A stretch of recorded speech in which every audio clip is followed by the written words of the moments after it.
Righto,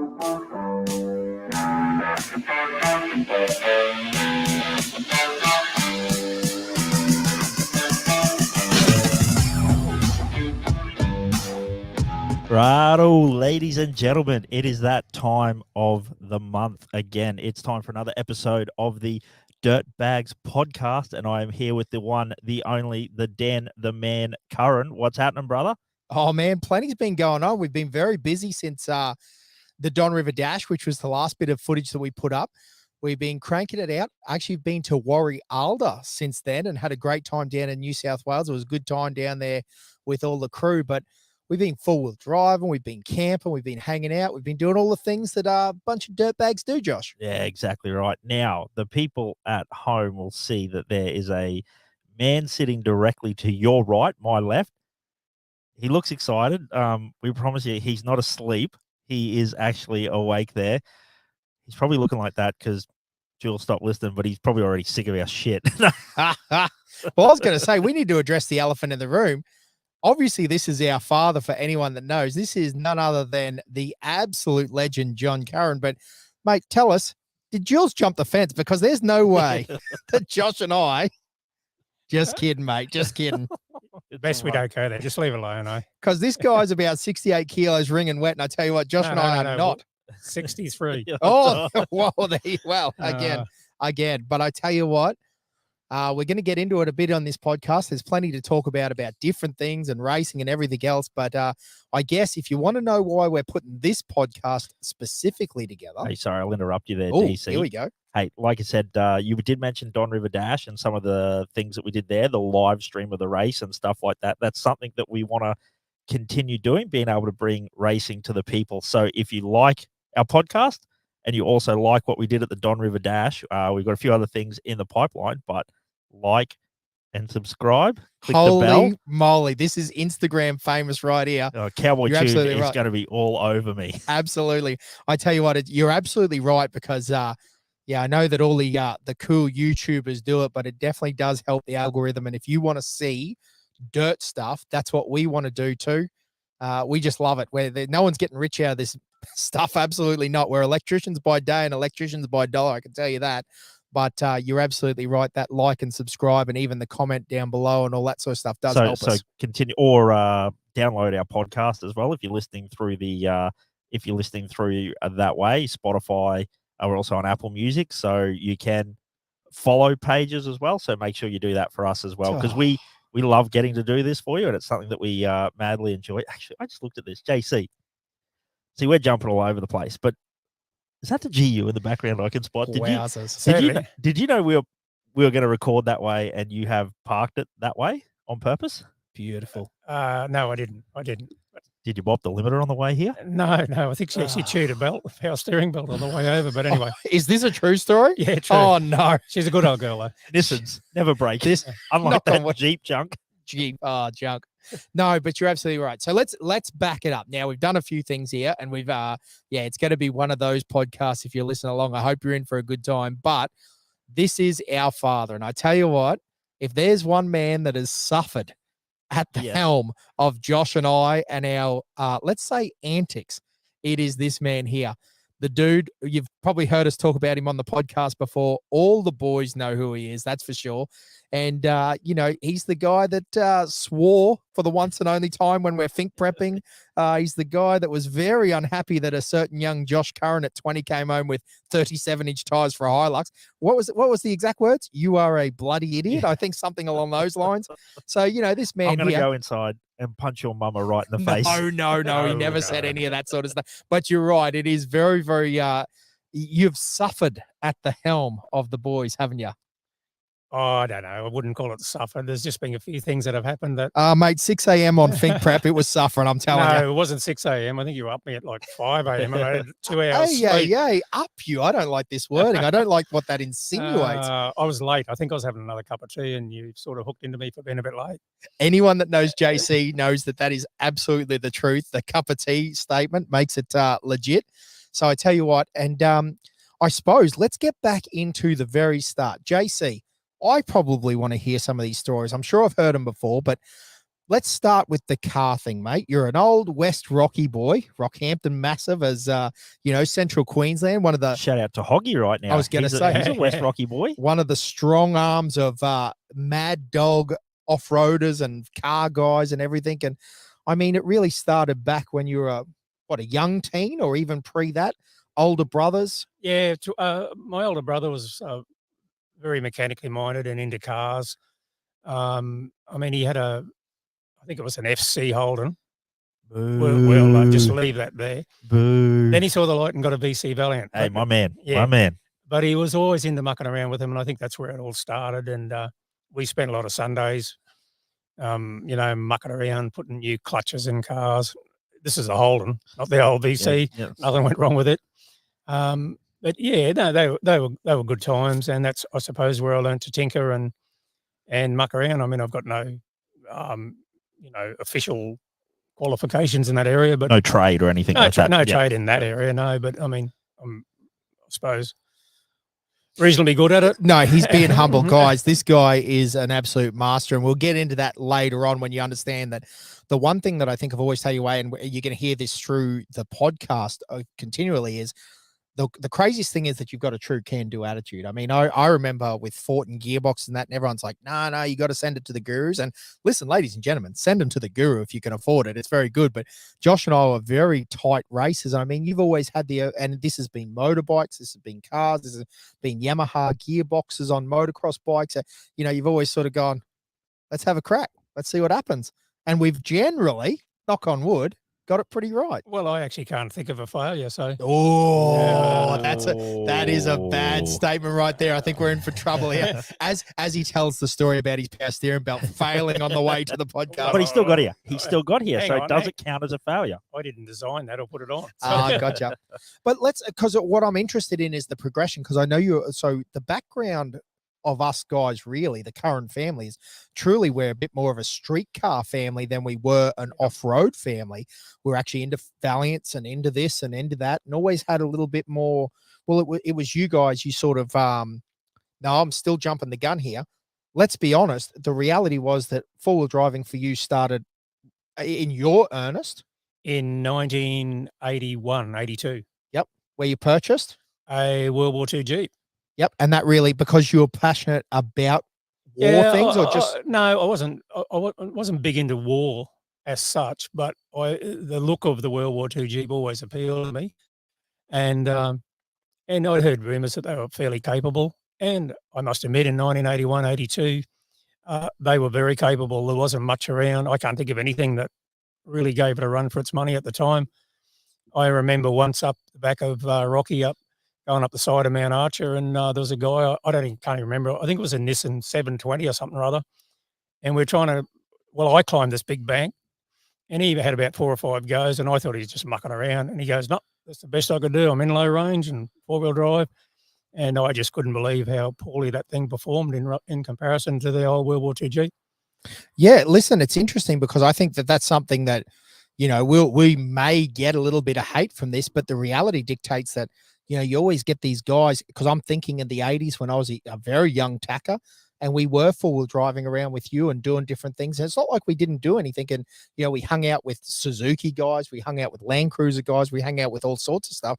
And reality dictates that, like the things that the Jeep would do unlocked because we'll get down this path as well.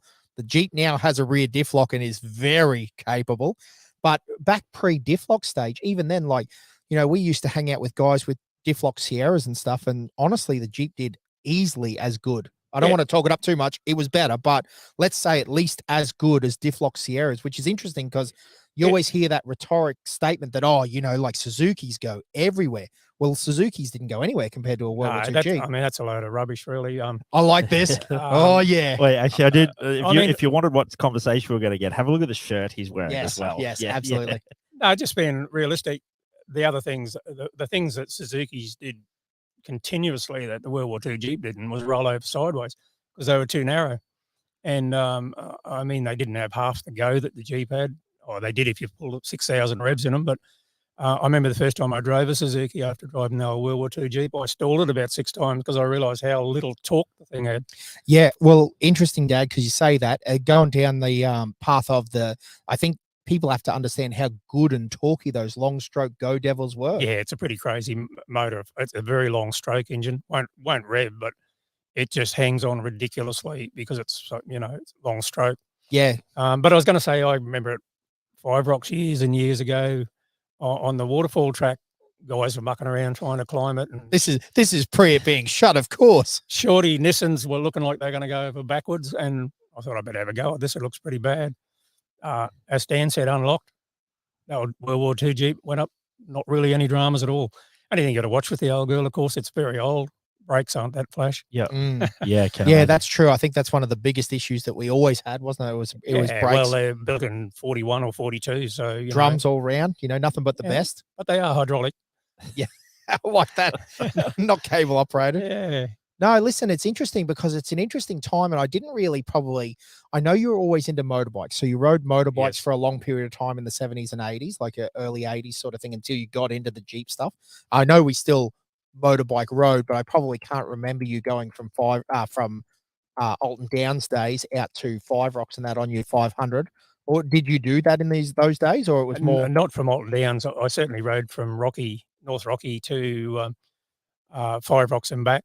And I can tell you, it was a big day because it was like essentially gravel from, probably 5 or 10K after where Byfield Road meets, I don't know, whatever road is, Byfield Road meets Farnborough Road. And it was like potholy and a mess. And getting to Five Rocks itself in those days was just a totally different ballgame to now.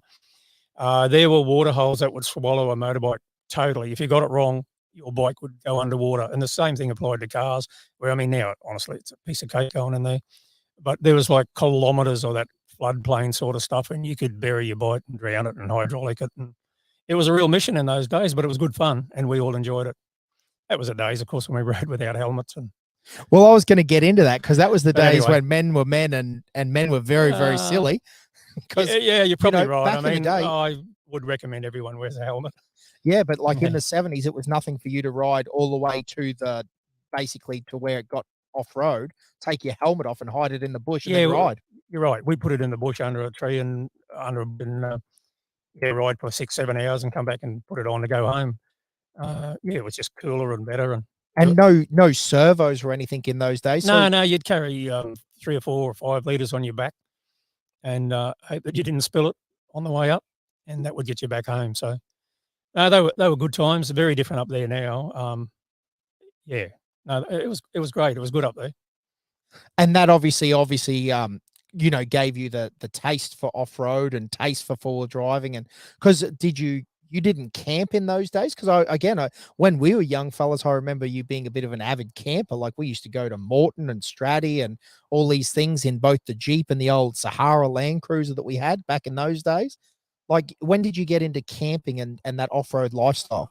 Probably more once you boys were like, oh, well, actually you were probably 2 or 3 or something like that.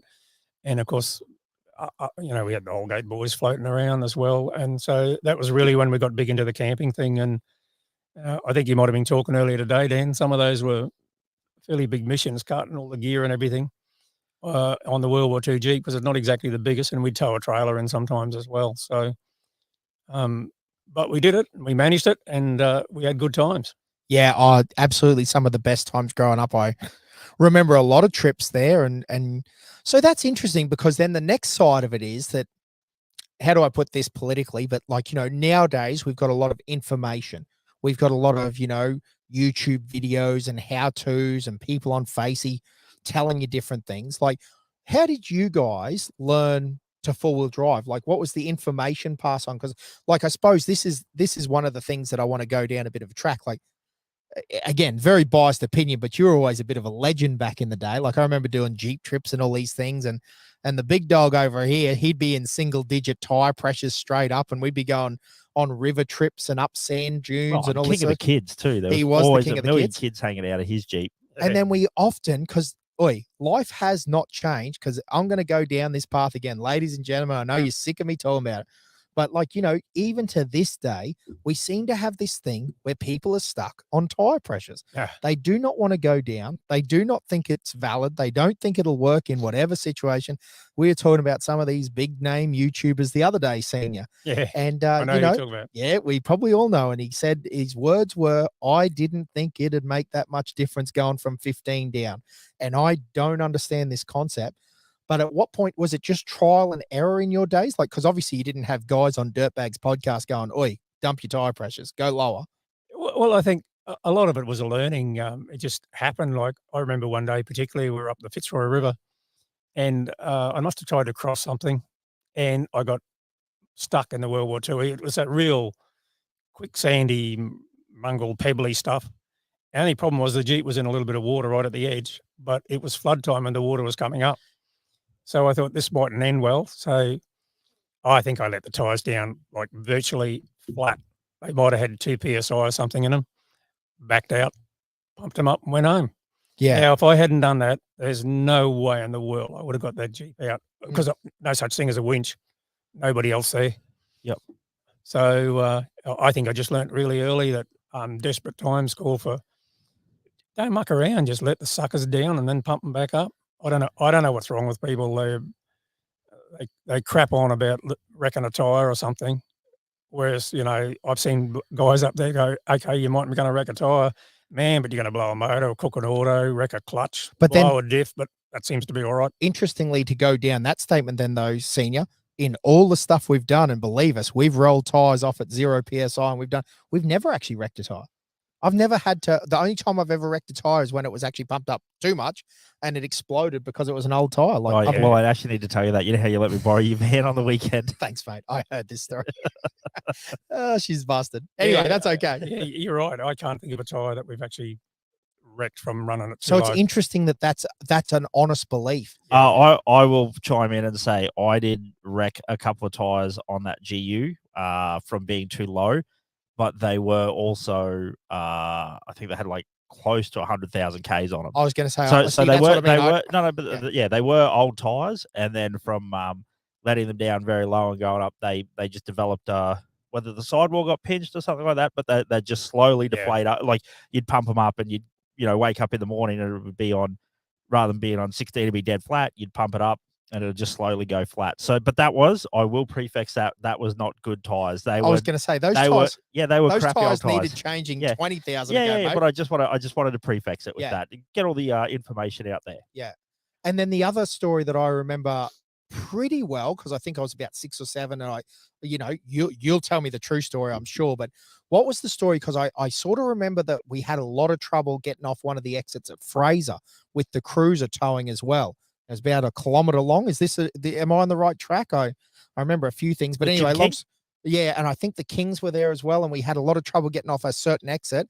And then basically we did it 2 or 3 times. I can't remember exactly how long. Again, it was a long time ago. But then from where we were stuck with the trailer, we went from, let's say, 12 to 8 or something like that, and drove from where we were essentially and drove up to the top, pumped the tyres up. Yeah, I do. I couldn't, when you first started talking about it, but I do remember that. Yeah, we'd had a couple of goes at it. As I said, it was a learning thing, and then I thought, because it was a bugger backing all the way down with a trailer on. Yeah. And I thought, let's just try letting the tyres right down. Yeah, like you said, just idled away from where we were stuck. And here's another funny statement about that, because this is, we're talking about the late 80s, and that was old granddad's trailer. Like, it's not like it's a camper trailer. It's not like it's got hydraulic airbag suspension. No. Like, it's amazing now that I think that, in this generation, we think that if we don't have multiple fridges, lithium batteries, solar, 3 awnings and a phone, we can't go camping. If we don't have a phone, whatever brand trailer that's the latest and greatest, like, there's no way you could go. But we used to, like in the 80s, you'd trundle on up to Fiveys and you'd do this and you'd go to Fraser and you'd go to Morton, and it's interesting, isn't it? Yeah, I was young enough. I didn't give a crap. Like, you know what I mean? Like, you just get dirty, you'd get muddy. Have a swim. Well, we were at that age where you would literally just fall asleep. Wreck your last set of clothes. Yeah, yeah, that's right. Yeah. Yeah. He says, yeah, coffee. No, but you're right. Like, that's where it's very interesting is that, and again, I'm not professing that, hey man, let's be all hardcore and not run a fridge. I run a No. fridge, guys. It's nice to have those luxuries, but I suppose again we're on the push that, and I've always said this, and lots of people say this, but don't miss out on these experiences because you don't think you have the right gear. You don't have the right. That's get right. your mates together, go and have. Well, sirs, go and have a good time, and because again, back in those days, it was like I don't even. What did we sleep in? Because it wasn't swags. It was like what, tents? We might have had a tent there. I think. Well, we definitely had a tent yeah. at Fiveys. I remember that, Yeah. and it must have been what, roll up mattresses on the ground. Yeah, or I think I so. guess so, On yeah. tarps. tarps? And remember the blue tarpaulins that used to get like, yeah. That was if it was windy mate. and raining. Yep. Yeah. So amazing the stuff that you do. I remember that same trailer that we're talking about, Granddad's trailer. I remember you having a mattress rolled out in the back of it and sleeping in this little, I'm talking about a dump trailer, like a 8x5 dump trailer, like, and it was cool. Hey, we had the best Why time. not sleep in it? Yeah. No, so yeah, it's something that I think is super important now, and I encourage it all the time. Is again, you hear people they're planning these ultimate Cape trips or these ultimate desert trips, and yep, plan your trip, have a great time. But man, we had some good times back in the day, and we did those trips. We did, yes. And like that's something that I think that a lot of people put too much emphasis on. Oh, I don't have remote res shocks in my car. Yeah, listen, slow down, have a good time. Yeah. Listen, there's fuel everywhere. There's all these myths that if you don't have the long ranger tank, or if you don't have this, and again, it's all nice to have. Like I love the modifications. Everyone knows that. You love modifications, eh? No, actually, you hate modifications because you got to fix them. No. But yeah, like it's just interesting because I remember those as very good days, Dad. Yeah. I thought I had while you were talking about that. They were good times, and a lot of things have changed now because a lot of the I can think like a lot of the places that we used to go Are now closed. Yeah, they're closed, and that's a bit of a shame because I mean we didn't do anything to wreck them really. No. I think about driving into the caves at Mount Morgan and whatnot, things like that. I mean, we explored so many places, and it was very seldom anyone chatted you or got onto you for being there or chased you out. So just to fill people in at home, what Dad's talking about is when we were young, we used to go up to the Mount Morgan mine, which is now closed. And fun fact, it used to be the richest gold mine reserve in the world. Made Mount Morgan in the early 1900s one of the richest towns in the world as well. It actually it also launched BP. There you go. BP come out of Mount Morgan. So that's correct. They used to sail from England. Yes. And sail over and they had houses over there and everything. It was a big trip. What a Coxie settled there. But yeah, so this was an old hard rock gold mine, so relatively safe. Like, it's not like coal mining or anything like that where you have dramas with roof falling in and stuff like that. But we, what Dad's talking about is we used to go and explore around. Well, we just found that. We didn't really know it was there. No, that's what I mean. We just started driving up the side of this hill. Yep. And we get near the top and we go, hang on, there's openings in the side of the hill. And we went inside and it was quite big. As it turned out, it was an old mine that they used to, I think they mine clay or something like that. Limestone, wasn't it? I think it was actually limestone. To make the bricks that are in the chimney that I think is still standing. Still is, yep. Yep. Yeah, so what you're saying is right, though. Do you think that, and this is probably a great statement coming for us, because, listen, we'll put our hand on our hearts. We're a bit of cowboys every now and then and have a good time. Do you think that there was a little bit more respect back in the day, in the sense that, like, something that I probably think that we need to get back to is that there's a lot more four-wheel drives around, a lot more floating around. Like, probably people didn't do donuts where they shouldn't do donuts and stuff a bit more. Or do you think that was always something that was going on? It's just that because it was sparser? Or less social media. I mean, yeah. No, I'm just interested in it. Yeah. I suppose there's more people around now. It probably did go on to some extent. But a lot of the places that we went were like quite out of the way places. And most of the time we would be probably the only person there. Yep. So you didn't see anyone doing that sort of thing. And when you think about it, again, the more and more places that get shut down, the more and more the double islands and that are going to get overrun, aren't they? Like, instead of having 50 people in 50 locations, we've now got one place with 50 people. Yeah. So it's going to be a bit more of an issue. One place with 500 people. Yeah. Correct. Yes. You said rather than 50 people in 50 locations. Gotcha. Yeah. Yep. Yeah. Quick math. Yeah. 2 + 2. No, but it's just interesting that that's a thing, because I agree with you, Dad. It's interesting, and You know, there used Yeah. to be a few joints that you knew where to go if that was what you wanted to do, and they seem to have shut them down, and that sort of has spread people, which I don't think Yeah. is a good thing. But No. I understand rules are rules. Yep. But it is hard because yeah, definitely with the management side of things, and because there's lots of things too. Because back in your day, Dad, and my day, I'm not trying to act young. I'm an old too, but you know, we used to have some guys were into street cars, some guys were into street bikes, some guys were. They seem to have because the form of vicious policing, which I understand, they're saving lives. I get it, but you know, you can't have a turbo Skyline. You can't have a big street bike. You can't. What are you going to get into? Or driving. Turbo Patrol. It's awesome. Like, and they are like, Yep. I love them. Why aren't you? Kids are going to modify Well, their not cars. even a turbo one, but you can get you could buy a 4.5 like the old girl over the shoulder there, and you can throw a 4-inch lift in it. You can put, you know, 2-inch lift. Yes. Correct. Yeah, It's yeah. all But illegal here. But exactly, good point, Josh, is that you can do a lot of little mods to them. You can have a lot of fun as an apprentice, and you're not, you know, going crazy, are you? absolutely, that's right. Bang a couple of lockers in them. Yep. Have a And fat then car. you're out on the weekend. And I suppose we're sounding like a broken record, but honestly, I'd rather see young fellas be doing that and having swags out at Blackdown Tablelands or up at Double Island Point than be on the gear at the clubs. I know that's a fine, very broad statement, but like, you know, we Josh and I were never really into the clubs because we were always camping. We Too broke. got cars to buy, but we loved four-wheel drive. We had a great bunch of mates that all loved it. Yes. We were very lucky. So yeah, it's interesting. So sorry, we've done a massive, like, because I was just interested in your opinion on the 80s four-wheel driving scene. But so you had the Jeep, and then obviously we started expanding, and then, you know, we probably had a little bit of a hiatus there where we moved to town, didn't we? We come off the farm. Not that we had a big farm, Well, but can we circle back to the Jeep for what? Because I got a few questions for you as well. So it's touching on what Dan said about, you know, you didn't have YouTube, you didn't have anything like that. How the heck did you build that thing? Because for people that don't know, it essentially required a full rebuild, the World War II Jeep. So what state was it when you got it? It was going.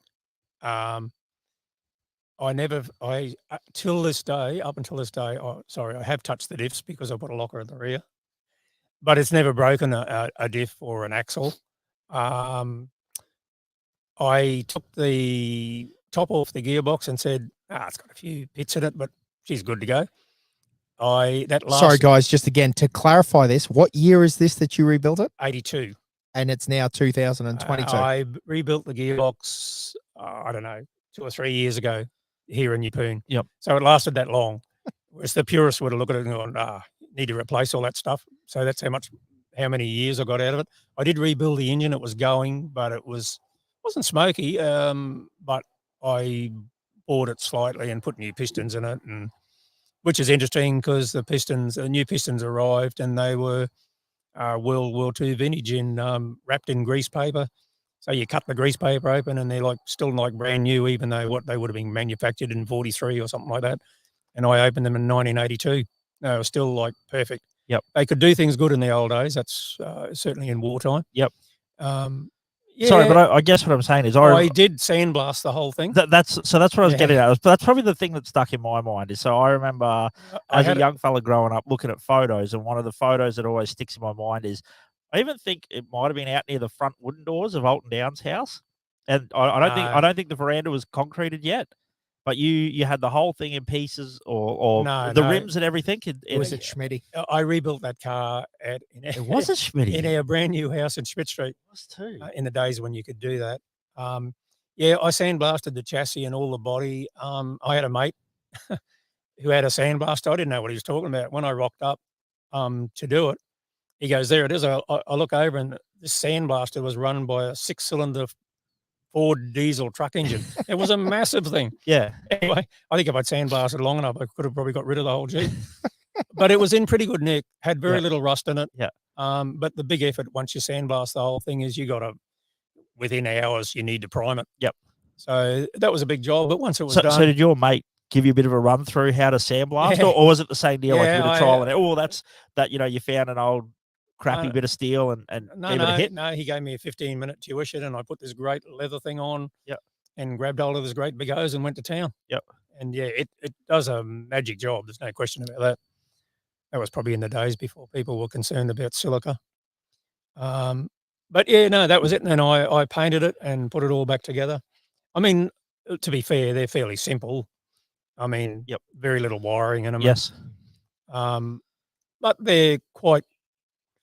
There's a lot of things in them that are very easy to work on, and that was done purposefully because I mean, they were a World War II vehicle. That's what they were designed. They were actually designed to last like about 12 or 15 hours in combat, and but they knew some of them would last, and they needed to be very easy to work on and to swap bits, because I don't know whether people know that half of them were built by Ford and half were built by Willys, but everything on them was interchangeable.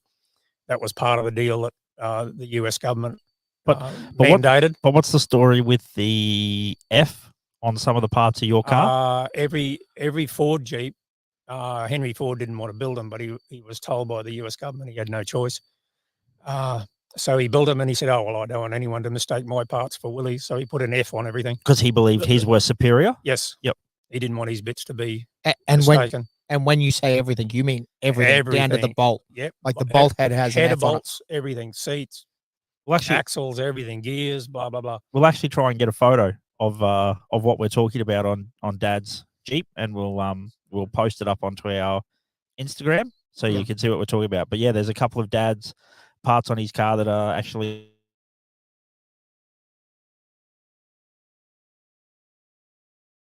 worried about whether or not whatever part they needed, they ripped off a Jeep that was on the side of the road. But yeah, so the story is, Henry Ford believed that he was building a superior product than Willys, so he wanted everyone to know what were his Jeeps and what were the Willys Jeeps. Yeah, correct. Yep. Because he didn't want to build them in the first place, but he had no option.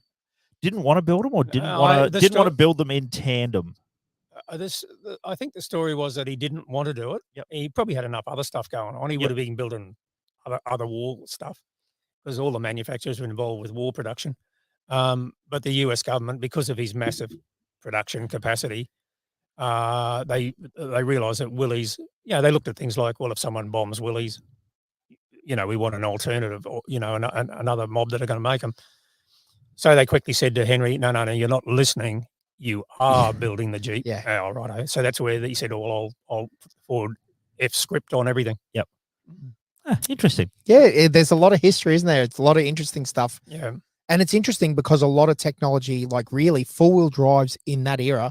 And listen, ladies and gentlemen, you'll hate this statement, but any Patrol, any Toyota, any Land Rover up until like the 80s is really when technology started to change.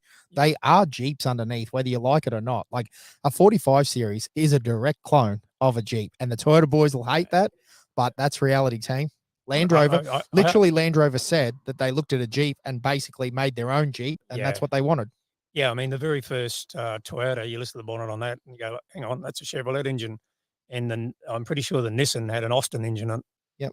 So the Japanese were very good at copying stuff initially, and there's no doubt that they did it fairly well.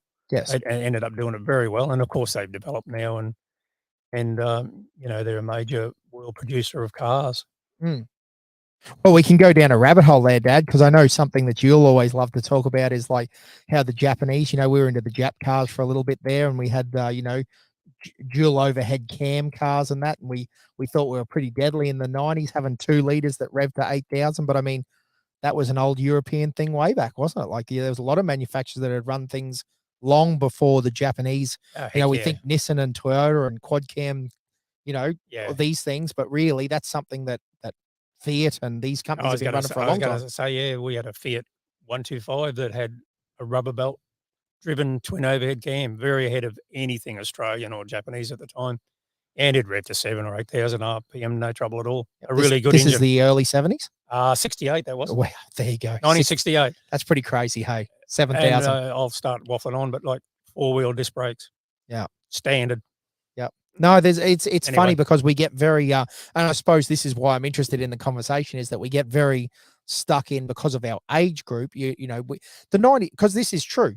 The 90s Japanese cars, compared to a lot of other things in the 90s, were well, they were impressive. You know what I mean? Yeah. Like, they handled well, they drove well. Same with, like, it would be hard to go, hey, I've come out of a a leaf sprung whatever, and then I get into a GQ that went all coils all round, like that was a bit of a, and Land Rovers when Range Rover. I was going to say, love them or hate them. Range Rover with the first mob to come out with all coils. Yep, and I mean that's got it. Like that was crazy. Their quality was no doubt not up to scratch. Well, I was about to say, did the coils work little ride smooth because they were always oiled up? They were actually a very capable four-wheel drive. A lot more capable than anything probably Japanese around at the time. They had much better articulation. And this is starting to sound bad. We're talking Jeeps. I'm not a Land Rover man, but we don't you give credit where it's due. And that's probably what I'm interested in as a a guy that's seen a little bit more than some of these youngsters around. Not that I keep saying this, I'm not young anymore, but like we look at the the 20-year-olds and that, and probably now if you don't have a 79 and you don't have this and you don't have that, don't have all this camping gear, and this is what I'm interested in, these guys that, you've been around and done some wild stuff in the 70s and 80s and always had a bit of a crack. And we've always appreciated that for sure, because then that sort of gets us onto probably the early 90s. We started cracking into motorbikes and bits and pieces, didn't we? And in case he'll be very humble here, but anyone that's ridden with this old fella, we used to ride when we were 20, and listen, I'm no flying Toby Price. I don't even profess to say that, but we're at least halfway decent trail riders, and we'd go riding with some good guys, wouldn't we, Josh? It was pretty funny. Yeah, we'd have a blast. Because then this old fella would turn up and have a bit of a rap, and he'd climb the bank that no one could climb, and he'd start at the back of the pack, and we'd ride to fiveys, and all of a sudden this old fella's pretty much at the front of the pack. It was pretty funny, really. A lot of those days we were doing a bit of think training in 2010, and I know that I can tell you that a few of the dudes that we rode with and trained with, they were like, what on earth is going on here? And this old fella here, he's still got a DR 400. He still rides it, at least a couple of times a week? True, yes. Yeah. Yep. So like, it's just funny. Like you're only as old as the way you feel. I was going to say the woman you feel, but anyway, we'll leave that out. We'll leave that out. Jules might be listening. She might be.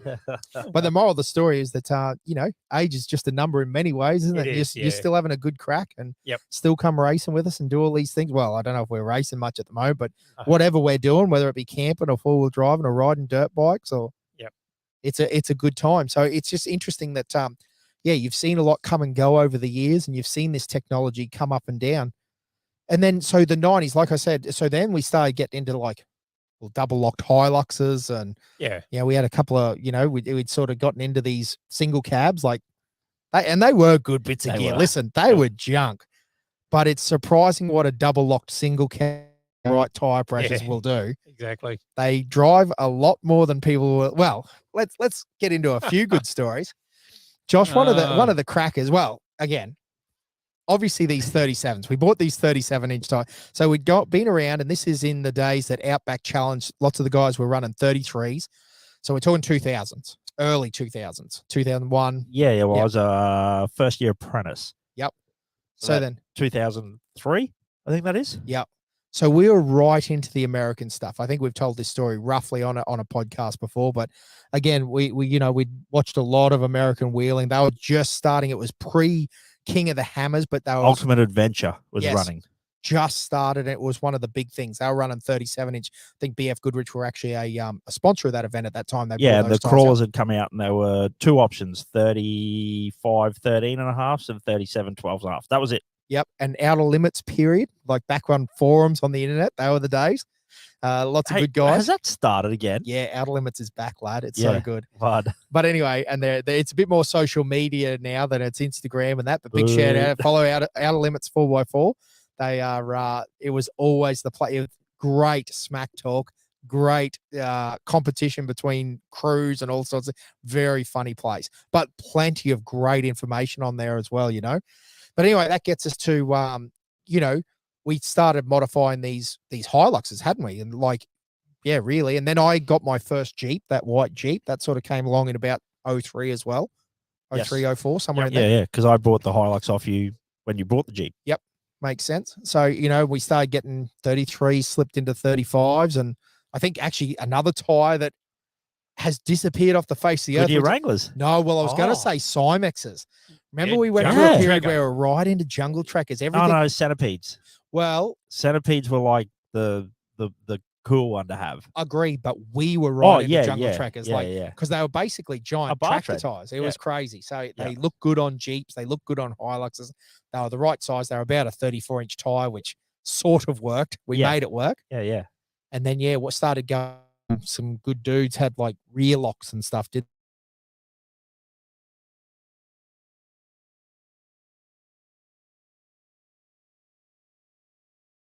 in here. So if you had a 33-inch tire double lock car, it was pretty out there. Hey, Yeah. like there was no one running front lockers like in the 2000s. It would have been a rarity. Rare, Very much yeah, a rarity. So it's interesting to think now, like, because again, or full comp spec. yeah, if you had a I front like leg. Yeah, comp spec. Yeah, comp spec. I like that. Well, then the other side of that is, Dad, like, even down to shock absorber technology. Like, you know what I mean? Like, it was not uncommon. And again, I think we've told probably roughly this story, but Dad, let's go through. We used to cold set our leaf springs for these Hiluxes because we wanted them as light as possible. Yes. But we wanted them to have enough arch in them and that. And, you Yes. like in those days, you sort of couldn't get people to do, like nowadays, Or Dobbo tune out. Oh, well, no, but I mean, like, you they're don't doing such great. And that's what I'm trying to say. No, that's right. Is nowadays those guys are right. But, in the 80s and 90s, like, sort of it was like, oh, you got the off-the-shelf old man image. Yes. They didn't really go, oh, you want to pull a couple of leaves and you want to do, like, that wasn't a thing really, was it? Like, nowadays all these guys are onto this. Oh, you want this pack. Yes. Oh, you're doing corner weights. Yes. Really, like you went and you got your, what was the other one that was a big name? Remember, what they called the Ultimate Suspension? It was like $3,000 for a Hilux pack, which was more than a Hilux was worth. Like, yes. were they called Ultimate Suspension? You used to send your info away, and like it was like a big deal. They were like the brand name, and you got your old man emus, and mate, they were gas charged. Dad. Wow. Gas charge, foam filled big bores. Boy, Ranchos had 5-position clickers, man. Yes. Like yeah. It's funny to think that that's only 15 years ago, man. Like Yeah. we've come a long way. Nowadays, most of these kids at Double Island Point have triple bypasses on their car. You know what I mean? Like it's crazy to think that that's a thing. Yes. But yeah, so sorry, I'm jumping because I'm trying to prefix how far we've come, because we were building old Hiluxes. And we used to go out the back of the Cap University. Remember when she was quiet out there because there was no houses? We got kicked out by security. You remember me and you out there? Oh, setting the springs. Setting springs because we had a C channel and a sledgehammer. And you used to remember you had to let go with the welding gloves at the right time. Otherwise, it just shocked your hands. But you used to like set the arc by working it through the C channel. Correct. Yeah. And your ears would ring for the next couple of weeks. But the reason we did that was because Toyota spring technology in those days seemed to respond fairly poorly to resetting. And I knew 3 or 4 blokes that had their springs reset, and they said within a fortnight they were back to where they started. And one guy said to me, I cold reset mine and they've remained as is. So that's where we got that idea. We didn't do it for the heck of it. We did it because it was what worked best at that time. Yep. And we weren't going to waste $500 on getting them reset and then they go back to where they were in 2 weeks' time. That was just a waste of money. So the cold resetting worked. I cold reset springs on a 60 series Land Cruiser and didn't. Sahara. Oh yeah, Sahara. I hate to say that. I had a Land Cruiser. Some people would be impressed, mate. Didn't have no fridge in the middle. That's the only one I've ever had.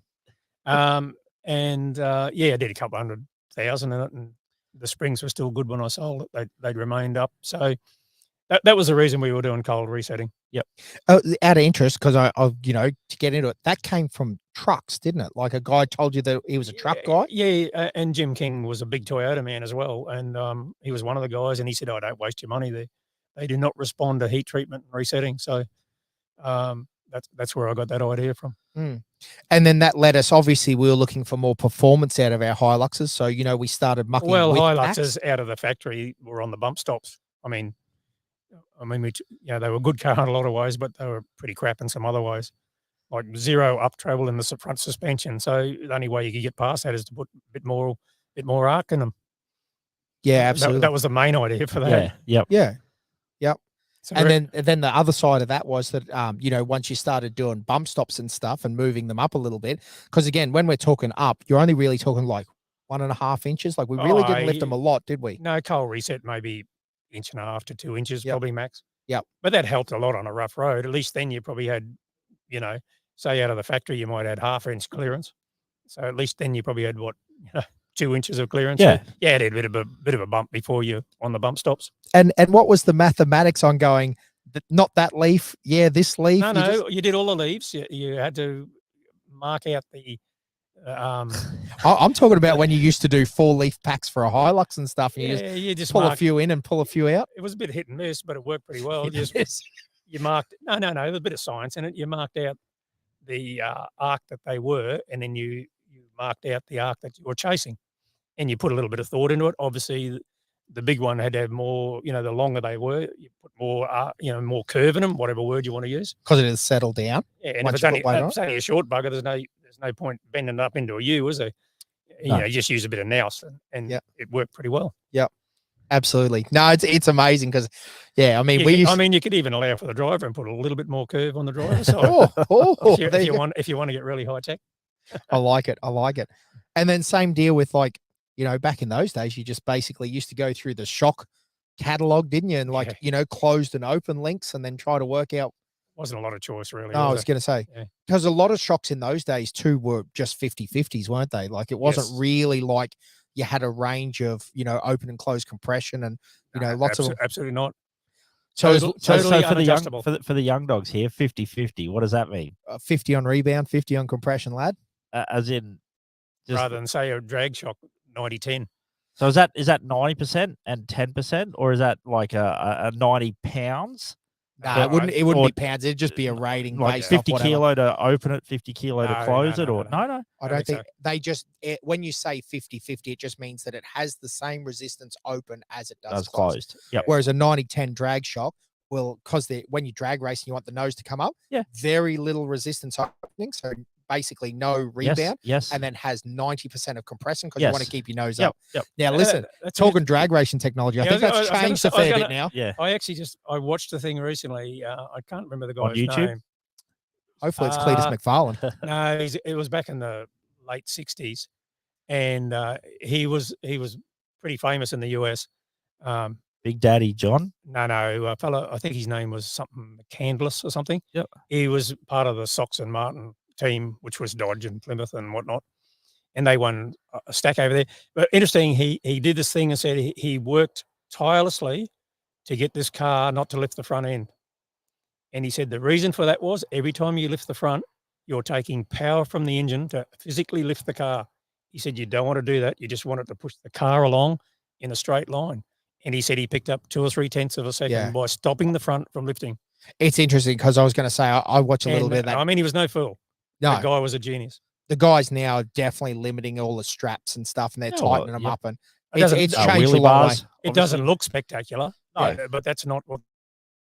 And you got to understand back in these days, like, because this is the other thing that Dad, I don't know if you remember this, but Dad definitely will. Like, it was commonplace that dudes would drill their shock absorbers, wouldn't they? So that, they basically weren't working for opening and closing. Like, it would have been pretty sketchy running a 9-second quarter mile with, like, basically no front shock on it. Like, I mean, they were pretty ingenious. Like, the gearboxes back in those days, there were dudes like, what was it, Grumpy Jenkins and some of the fastest 4-speed changes in the world. And this guy was in the same league.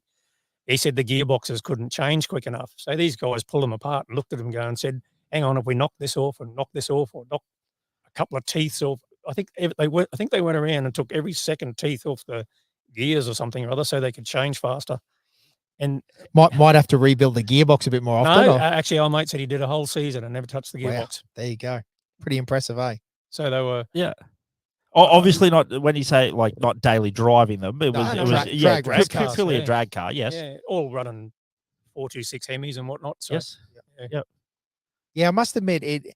I think his car was like an 8-second car. Yeah, which is pretty fast back for 1968. Pretty fast these days too. Yeah, heck yeah. Yep. Yeah, it's amazing to think that these guys basically, went into a little couple of bay shed, and NASCAR's got the same sort of conversation. Like, I actually love watching some of those Dale Earnhardt Jr. stories, and like the cheating stories. I love the cheat. Have you watched that on YouTube? There's all cheating stories. It's Dirty Mo Media. If you guys are watching, we can give them a shout out. But like you can go down a rabbit hole, and it's all about these crew chiefs that, let's say, stretched the rules a little bit.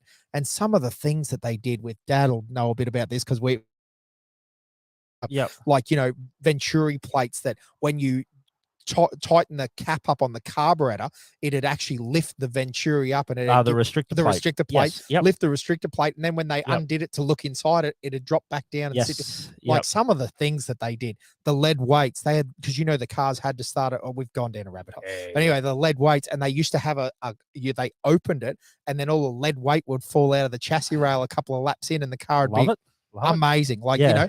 and there's no rules because No. sorry, There were rules. there was rules, Yeah. but it was built to the car started, and they never checked it at the end. So Yes. they looked at that the car started at Yep. weight. It did start at weight. And, they were pretty ingenious. Like this same car that I was talking about that the guy worked tirelessly so it wouldn't lift the front up. Yep. They unpicked, you had to have a proper floor pan in it. So they unpicked, I don't know, he said 500 or something spot wells Oh, and moved the floor pan up 3 inches or something or other. Yes. So it could lower the car.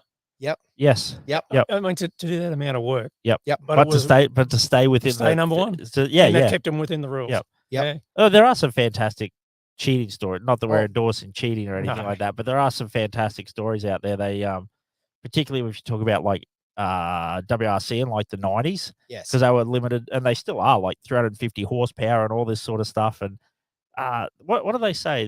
They a lot of the factory teams said they weren't actually cheating. They were just doing the best within the rules Within that the they rules, had. yeah. I think Toyota had something where they used to store excess boost because they're only allowed to run a certain amount of boost, and they weren't allowed to have anti-lag, so they stored like excess boost in their bumpers and stuff like that, and then fed it back in, so it was essentially anti-lag and stuff like all this incredible stuff.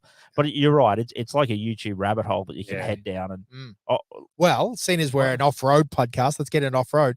You know the I Robbie. was just going to say one more story. Yeah. People doing things. I always remember I read a book written by Dick Johnson, and I always laugh. I think I would have said Peter Brock was a cheat. I think it was his XD. I'm not sure whether it's the XD or the XE, but anyway. So when the officials were asking what are the weight of these cars, somebody quoted the weight of a ute, and they accepted it. So Dick Johnson they were running underweight. Yeah, essentially was what it boiled down Yes, to. yep. And then eventually, Well, they weren't. It was an XD. and Well, anyway, potato, I potato. think they got away for 2 or 3 years, and Yeah, then someone woke yeah. up and said, "Hey, hang on."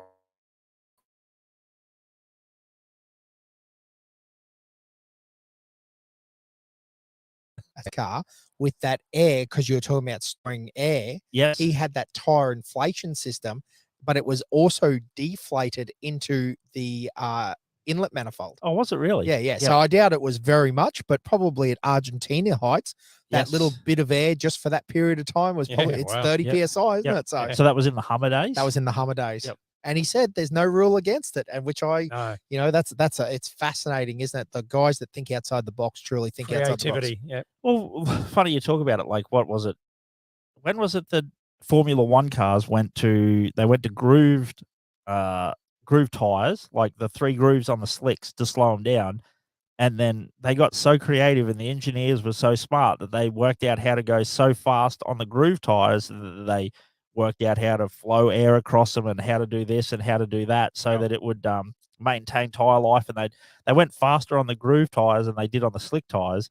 So now, like, the FIA put them back on slick tires to slow them To try down. to slow Like, 'em yeah, down. yeah, it's crazy. Fascinating, eh? But that's the name of motorsport, really, Yeah, isn't it it? is. Like to see what you can do to And what's interesting, circumvent the rules. what's interesting here is that what we're talking about is all like, listen, drivers are obviously legends, but Yeah. it's interesting because it's the engineers, it's Yeah. the brains behind it. What's crazy is that these crew chiefs and the way they think outside the box. Yep. And Yep. yeah, Like you said, if there's not a rule against it, I'm all for it. Yeah. Like, you know what I mean? Like, say a 7-liter is blatantly cheating, but working your way around it in off-road, like, I'm sure there's some people out there that wowzers! I wonder where you're going there. No, But yeah. but I'm just saying, like, as in, Well, it's not a no. What he means is some of the 6 liters are very worn. yes, yes, no, but all I'm saying is, like you said, like the guys storing the boost in the bumpers yes. and then feeding it back in. Yeah, Yeah. there'd It's be not anti-lag. It's be- not as your rules defined anti-lag. When That's you not. think about it, off-road's so loose, isn't it? Because Yeah. honestly, when's our car ever been checked at the end? Like, why couldn't we have run nitrous? We never did. Just clarifying, we never did. Yeah, that's right. we Who'd had know? but who'd know? It's very chilled. Yes. That's one of the things about off-road that is probably a little bit crazier than most. Like, again, I know we harp on, and it's not truly about we don't want any, I know we can say this. We're not racing at the moment. We're not even competitive in that sense. Like, we just want to have a good time and race wherever everyone else talks about. Hang on, We're mate. not. We're hang not. on, hang on. We're not here to make up numbers. Well, I was going to say everyone else says we're not here to make up numbers. We are here just to make up numbers. Just joking. We just have a good time. Oh, Josh, you're getting your feelings hurt, mate. Yeah, I am. Oh, I want to race, mate. Quieten down with your top 12. No, anyway.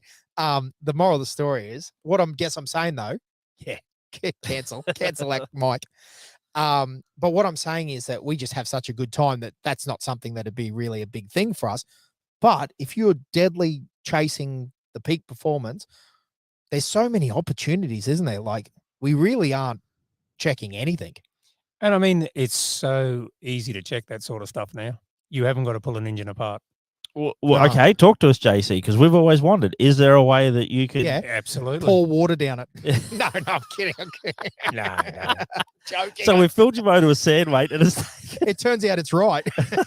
Extremely easy to check. So, like, as in, like, I genuinely want to know, because you hear theories, and I guess you're kind of our motor sensei. I take what you tell me is pretty truthful. So, like, something that just goes onto a spark plug, and as it cranks over? Yeah, well, you pretty easily measure the stroke. Yep. There'd be gadgetry now. I've read it. I haven't actually seen it done. Yep.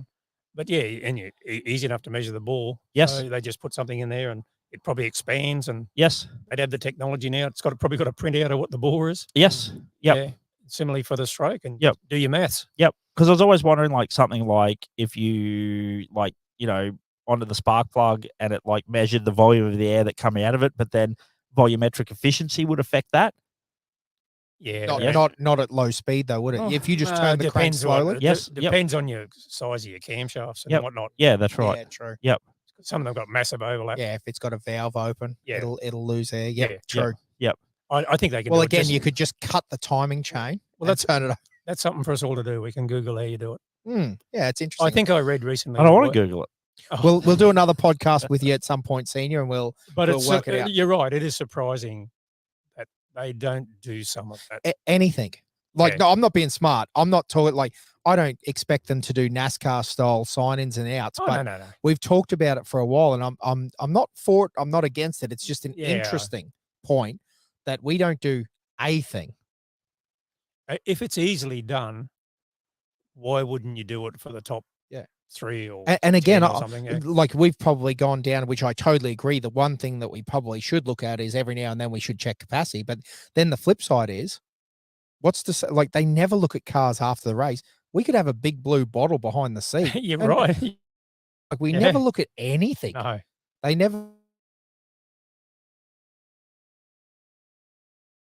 Right. It's pretty loose when you think about it from that perspective. Yeah. Like, power adders and everything, unless it is blatantly obvious at prologue. And you could plumb that crap so that no one's got Well, any NASCAR, idea. this is sort of, again, getting back to what got me thinking is the NASCAR conversation is that, there's so much stuff that, the NASCAR guys have done over the years, and they've had nitrous in chassis rail. Like, we all know the story. Well, wasn't there the guy famously, again, I love the I think sprint it was car. an Australian guy in sprint car. He brought this, this is mid-90s, Dad? a sprint car out of America, and was just slaying everyone. Like, it wasn't even a race. Just walk away from the field, start him at the back, he'd blaze everyone.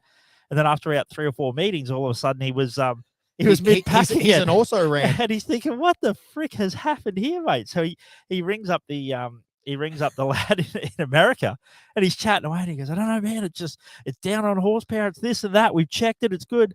And I'm like, just without even batting an eye, he goes, mate, I think you've run out of nitrous. He goes, have you found the valve yet? Fill her up. And he's like, what do you mean? And they on investigation, the entire chassis was pipe welded. Yeah. And then they pumped it. They had an elaborate system of pressurizing it with nitrous. Yeah, well. Yeah.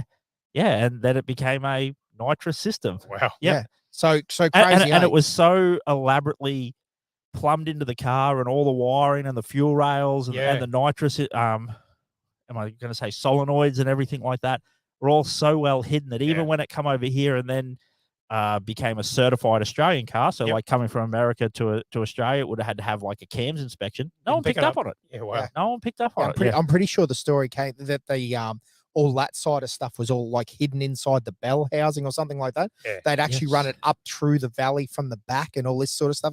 It was a crazy story. I remember reading that story in Yeah. like Street Machine Yeah, or it might have something been like too, that. Like something once like- again, it was pre-internet. Yeah. Wow. Yeah. But yeah, so again, this gets us back to the off-road statement saying, how easy would it be to do something like that? No, I mean, don't get me wrong, because the flip side, and we've sort of talked about this a number of times. Hey, JC, have you touched that can yet, mate? Yeah. You gotta think about yourself. Like, I don't know. This is just a personal statement. I know that not everyone thinks like this, but I don't know how I'd personally feel winning Fink and then going, but I cheated to do it. Yeah. I don't know. Not saying, I mean, you've won Fink for sure, but I don't know. Yeah, If I thought that everyone else was, but see, this is where it gets weird.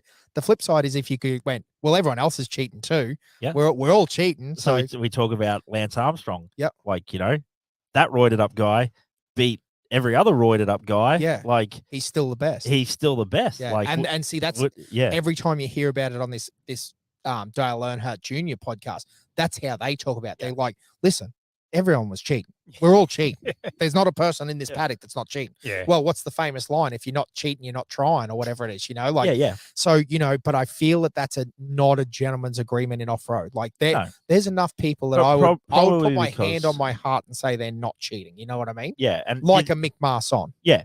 You know? But do you think that's because it's not so it's privately funded? Off-road, there is not a professional. No, Yeah, but so not then- a corporate So team. you say that, but then, so what stops the guy that just wants to win? Like you imagine standing on that podium at Fink. Yeah, it'd be pretty badass. So if Yep. it takes a 10 Yeah. liter of nitrous to do it, Yeah. Don't get me wrong, I still couldn't win, but No. I'm just merely saying, like, Yeah. I don't know, like that's a moral dilemma. And listen, in the last 10 years, how many times have they checked? I know of, zero. Zero. So, you know, again, I mean, I'm not they breathoed us that night after Bojangles, but that's probably a whole different story. OBR, Billy Geddes, Cartel Boys. Sean Swaffield. Sean probably didn't. No, that's just kidding. Yeah, listen. Yeah, it's an interesting one. I'm still, I don't know. I'm torn behind the whole thing. Like, yeah, I don't know what I'd do, but I do know what I'd do. I'd sit on the sideline. I'd commentate the race because it's much cheaper than racing. Yeah. Yeah. But anyway, let's circle back. Sorry, this is the podcast. We get very sidetracked very easily. This is pretty much every campfire that we ever have at Oh, five. that's what I was about to say. This is just a campfire chat. Yeah. So, but then, so going on from there, Dad, we obviously got more and more into, and it's interesting, isn't it? How we probably progress. I don't know how many people have actually heard these stories, but like, you know, obviously we're into the four-wheel drive, we're into the Jeep, and, you know, we're into all this sort of stuff. We sort of looked at, we competed quietly in a few winch challenges and 3 cars and bits and pieces, both Josh and I actually in competing teams. Yeah. And actually you beat me in pretty much every time You we said did it. Yeah, no, I got to tell the truth. So, but anyway, long story short is that, you know, these things happen. And then I think the collective decision was that we wanted to go faster. And again, Dad probably said, don't do any of it. You're wasting all your money. Don't waste your money. Yep. He'll still say that. He'll say that to this day, ladies and gentlemen, just so you know. Let's face it, you need a lot of money. It's to do very it. true. It's a big waste of money. Yep. You spend a lot of money, but listen, Not winning. no, but then, oh, wow. Thanks, mate. Thanks. But then the No, flip that- side, most no, people are I in know, that I boat. know what you mean. I knew it. Heck, listen, and he's a bloody great bloke and we've had a good time with him, but even Bo Robinson, he's been on this pod. We've had a great, you know what I mean? Like, there's probably no man in the sport currently that spent more money than that guy and he still can't get the W at Fink for whatever reason. So just cubic dollars doesn't sort. And I mean, No. he's got talent in spades. He's the fastest man on the track. He's got the best equipment, and far out that Fink victory still is hard to get, man. Sometimes it's just not as easy to line up as you need a lot of things. People don't understand, even for like, because it's probably just seen that if Toby turns up, he wins. But how many things have to go right even for him to win? Well, he's 2-2, isn't he? 2 DNFs, 2 wins. Like he is all or nothing. Like which is no, that's not true because the second, yes, yep. So he's 3-2. But that I think that sums up Fink to a T. Like as in it's one of those crazy. Like you said, Yeah. so many things have to go right. Yeah. Have to go right. And the for you flip to be side is able we've had to- a number of years where guys that you didn't think were going to win it and they didn't have a shot at it, and they've come through and smoked the Yeah. field for like Hayden Bentley that year, man. for real. And I mean, he Insane. did have the right equipment and he's the right man, but I'm just merely saying, like, And then Jack Rhodes, he was 14th. did he? That was the year he won it, or Yeah. that was the year he come second? No, Was I think that was the year he won it. Gotcha. Because I think there was like 2 or 3 years in a row where it was outside of the top 10 won it. Yep. Yep. Crazy. Yeah, I hey? mean, wasn't there one year where like 8 of the first 10 cars dropped out? But that's what well, we're saying. I was That- going to say, So that's what Crazy we're things. saying when Yeah. so many things have to It go happened, right yeah. for you. yeah, Like, you could be third off the line and just eat dust the whole way. Yeah. Yeah. Or fourth off the line and have no Yeah. luck. And you could be 20th off the line or 13th and have 5 or 6 cars yeah, and end up pulling a 4 or 5 minute dust gap, which is essentially like being first off. And that is 100% luck of the draw. yeah, for sure. You don't control the 3 cars in front of you. No, that's So right. yeah, no, it's Yep. interesting. Yep. It is a crazy race, and it's one of those things that always go on. And I mean, that's going to be it's really cool at the moment because there's so many good races going on that are because I mean we haven't even talked like Don River Dash.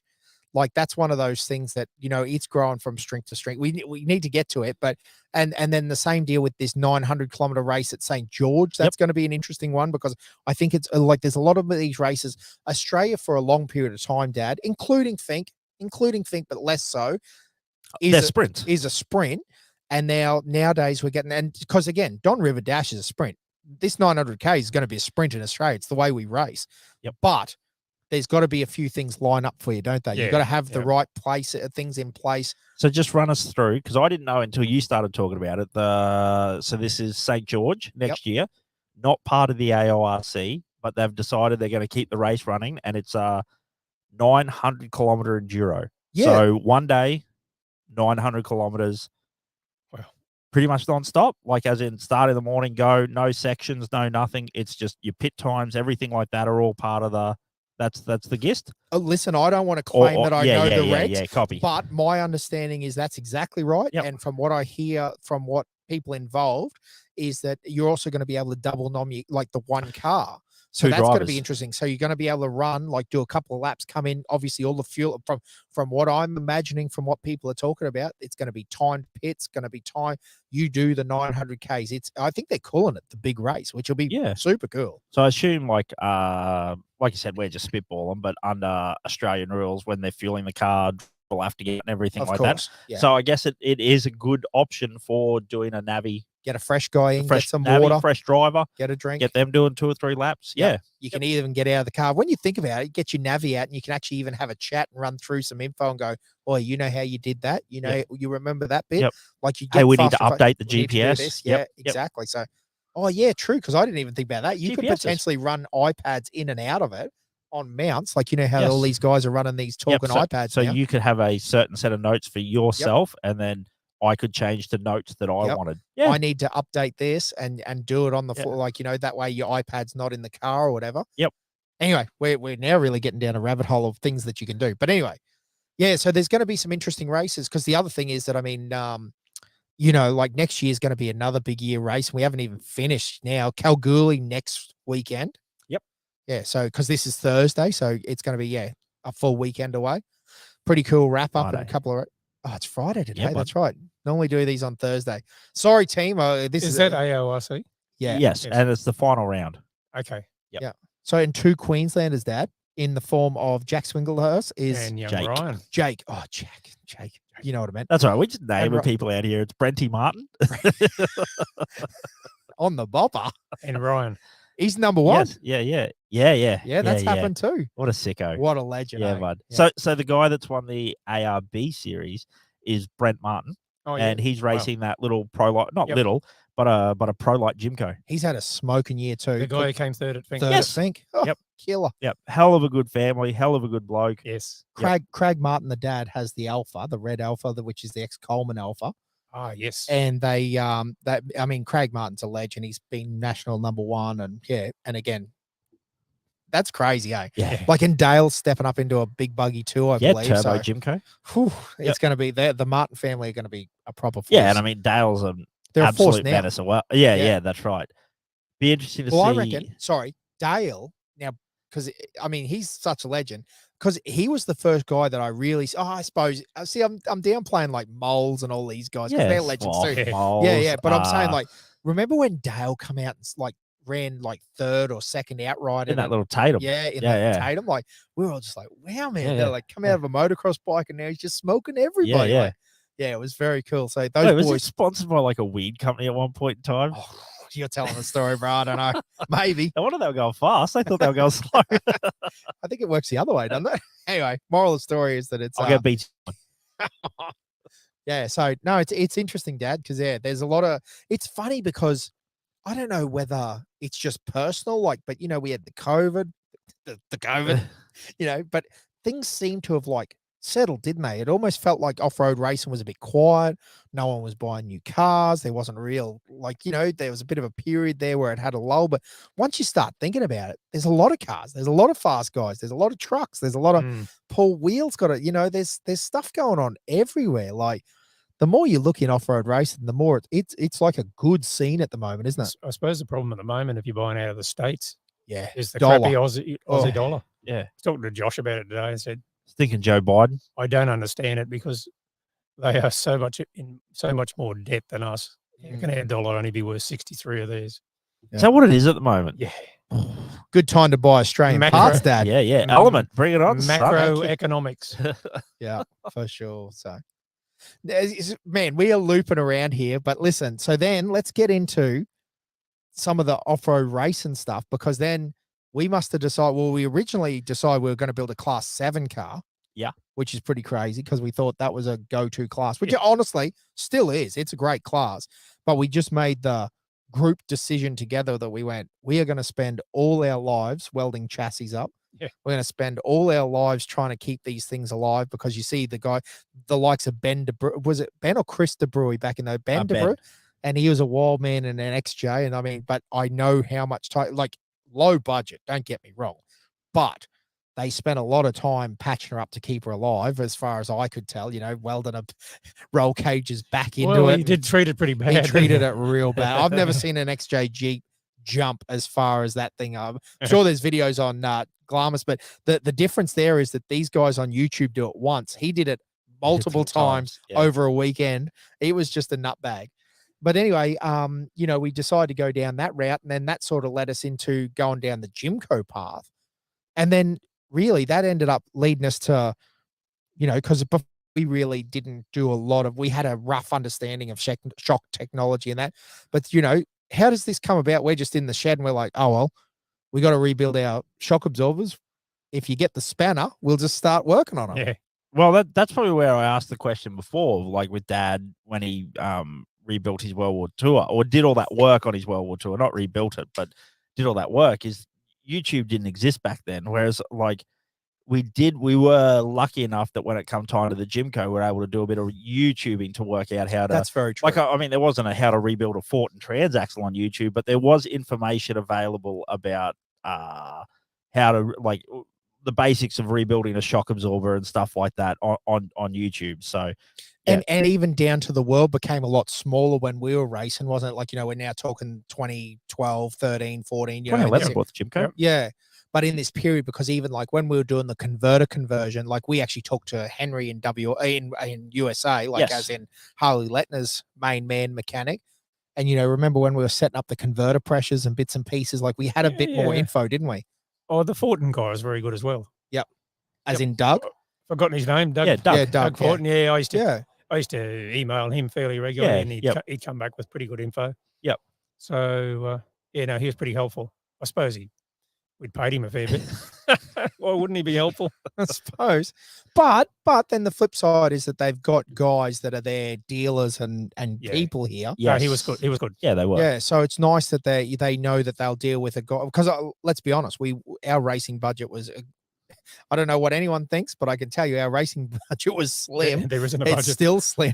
So the moral of the story is, even as good as it is, and we enjoy racing and enjoyed racing, but that we needed to do what we needed to do in house, didn't we? So, you know, it was cool that we had the ability to do that. No, I think that was driven very much by you.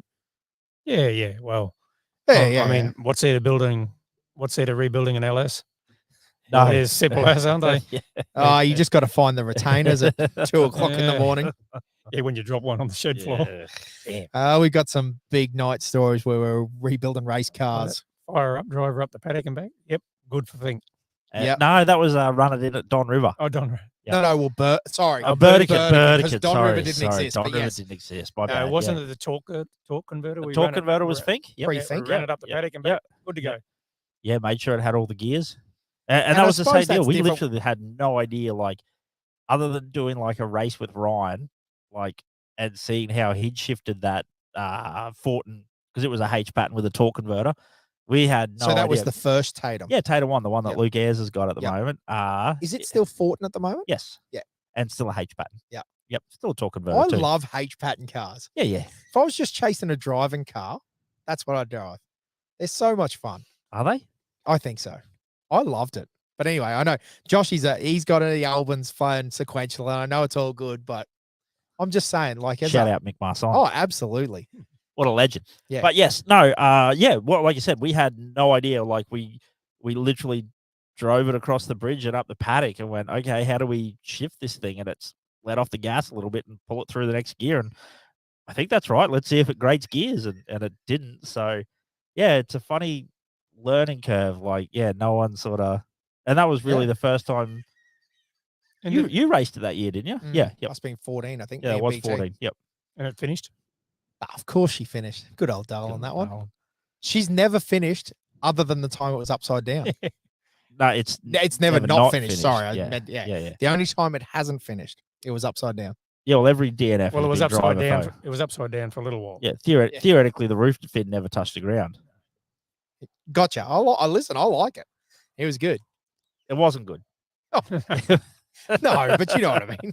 Yeah, no, I do. Like you said, good old girl. She definitely got it done. But yeah, I think that's one of those things that you talk about is like in the time we got to the Gymco, yeah, we had YouTube.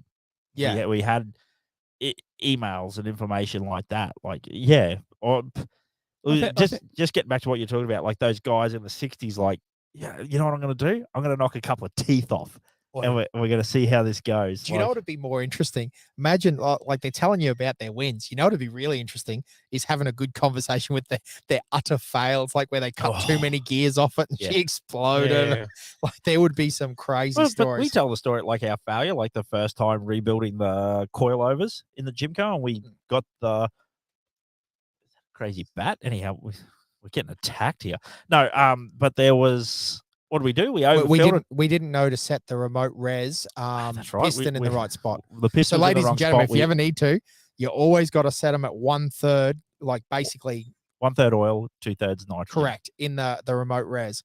Because if you do 2/3 oil, And 1/3 it nitrogen. explodes the end off the reservoir. Well, Ask us- hydraulic. Ask us how we know. Yeah. Oh no, it'll explode off the end. Well, that's hydraulic. Yeah. Copy. Yeah. Yeah, so it gets pretty wild pretty quick. Yeah, So, yeah, that's right. And I suppose that's what you talk about with your wins and fail. But that is then that's a learning curve. That's a mistake we've never made again. No. Every time we've rebuilt our shocks, we've always gotten that right. Yep. Yeah, absolutely.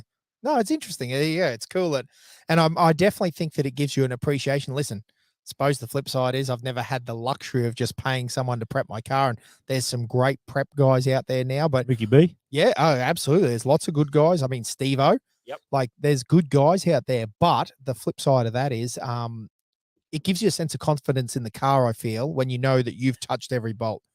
Or, Josh, in the case of you not touching every bolt, does it make you nervous?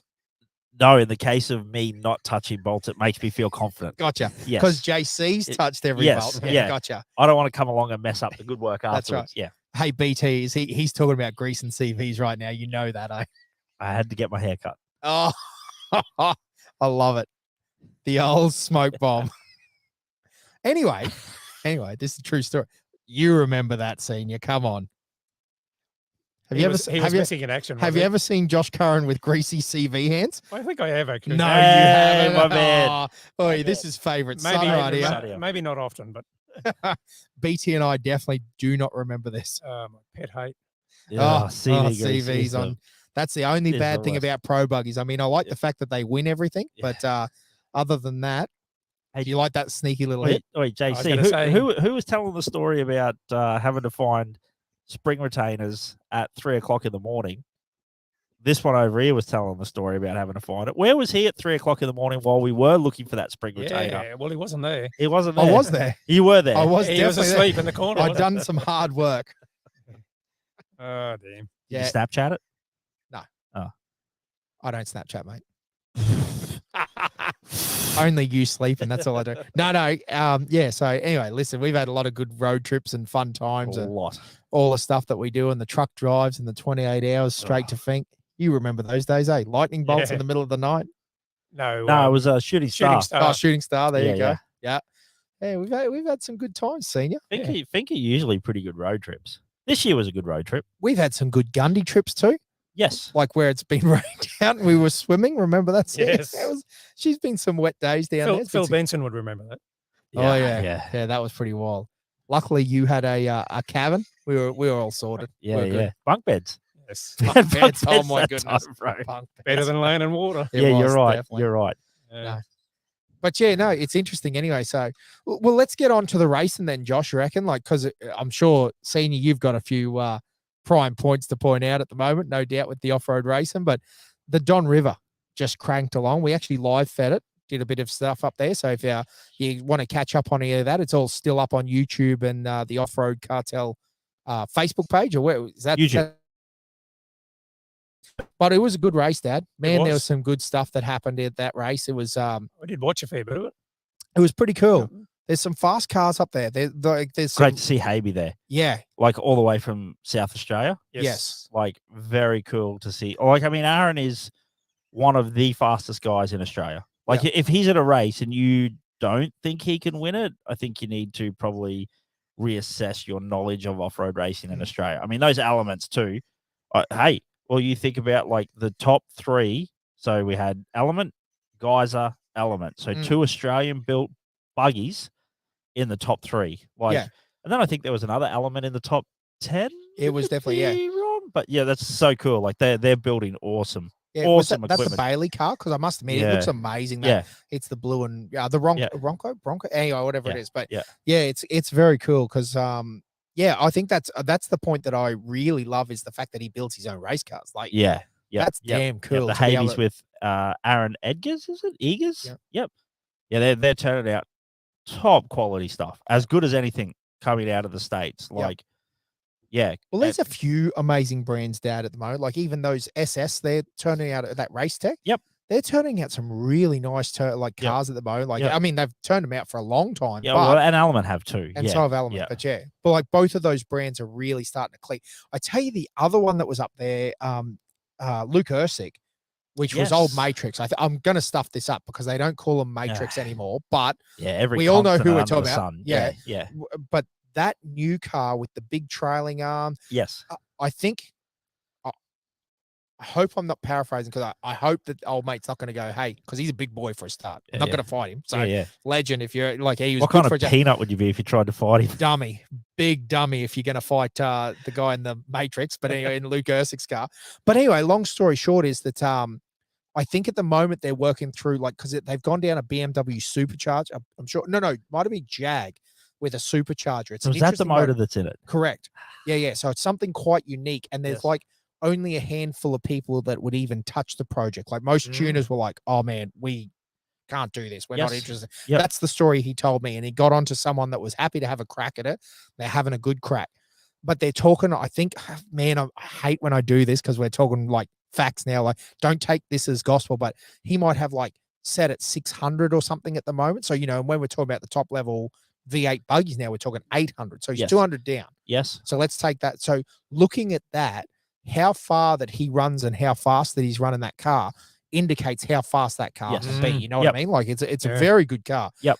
Big travel, big wheels, Yep. big, way Yep. bigger than you sort of see it in photos and think that. And then we were parked beside it at Yes. the Don River camp. Yep. And I went, oh, that is a big buggy. I actually couldn't pick it to start off with. No, I I thought it I was- didn't know what it was until Well, I actually thought it has a bit like that race co look, the Yes. front nose and that. Yep. And I was thinking, that's a really, really big race coat, but Yep. it's not. It's And then the rear trailing arms of the giveaway. yeah, that changed. Yeah, it. because it's what him and Hammerheads yeah, that are that's doing right. that in buggies at the moment. But it's way off. Man, I hope I'm not ichrometer, not using a tape measure. It looks way bigger than Shannon Wrench's buggy. Or you don't think so? Oh, Hard to tell hard to tell. when they pull up and they look the same. Yeah, I'm yeah, like, yeah. But I Yeah. must admit, and maybe it's the white versus the pop of color in that. Yeah, that's right. But Shannon's car looks quite how do I say this? What am I trying to say? Like it looks quite short and like it's a Yeah. So is that because you're used to seeing them in America with 40s on them and everything Maybe. like that, and then Shannon because the Ray- Wilson car's huge. yeah, it looks ginormous. Yes. Same with the Parkhouse one. Yes. Looks ginormous, but is Yep. that the 40s on it that really make everything seem over exaggerated? Yep. Like, No, I know like what you're does saying. yeah. Yeah, I guess. Yeah, it'd be interesting to put 40s on Shannon's and see what it looks like. Yeah, but it is a smaller frame though, isn't it? I genuinely do not know. Man, again, we're making big statements. But put it down below if someone knows. Shannon, get on and tell us: is yours an Australian spec Hammerhead or is it a full size Hammerhead? Yeah, because again, I'll throw it out there. Ichrometer, Josh. Yeah, It doesn't look like a Wilson car, but if it is, well, then I apologize. yeah. It could just be tires. Because I guess the same deal. Like they're bringing them over. Like 4 wheels G6 is full size. Well, that's funny. Hey, when he said it's a full size, I went, really? Yeah. Like I thought that it was definitely an Aussie spec one, but no, full size G6. Yep. And same with Toby's is a full size as well, isn't it? The Tisco. Yeah. Not sure. Not sure. No, but I think so. well, it's I on think 40s. She's a big girl. That's right. That's right. And it does have the 40 sit side by side. Double spares. Yep. Yep. Which So, just shows how big it's they a big are, car, right? Yeah. Like you sort of lose Bose Mason Simon. as Yep. well. You Yep. know, it's big. Yeah. But gee, they're fast. Yeah. Yep. Yeah. Suppose, hey Dad, when you roll through the big stuff on 40s, it makes all those bumps smaller eventually, doesn't it? So yeah. And you're talking about like, isn't it crazy now? We're talking about cars with like 25, 26 inches of wheel travel, like nothing. Yeah. 40-inch tires. Yeah. No, it's an interesting game now. So, but it's interesting because then you turn around and like guys like Well, Havey's still running 35s. Well, and I was going to say like the current leaders of your Australian Championship, like, well, honestly, right at the moment, the guy that just won Aora, like, is in a Jimco with a ProLite motor. Yep. And the guy that's 33s, I think he's racing on. and the guy that's leading the AORC is in a Jimco Aussie spec. Yep. And I'm not saying that Jimco Aussie specs are the go. I actually, Jimco will hate me for saying this. I think, well, they will in the sense that I think you can make anything reason. Like, all the products now are so good. It's driver. Yeah.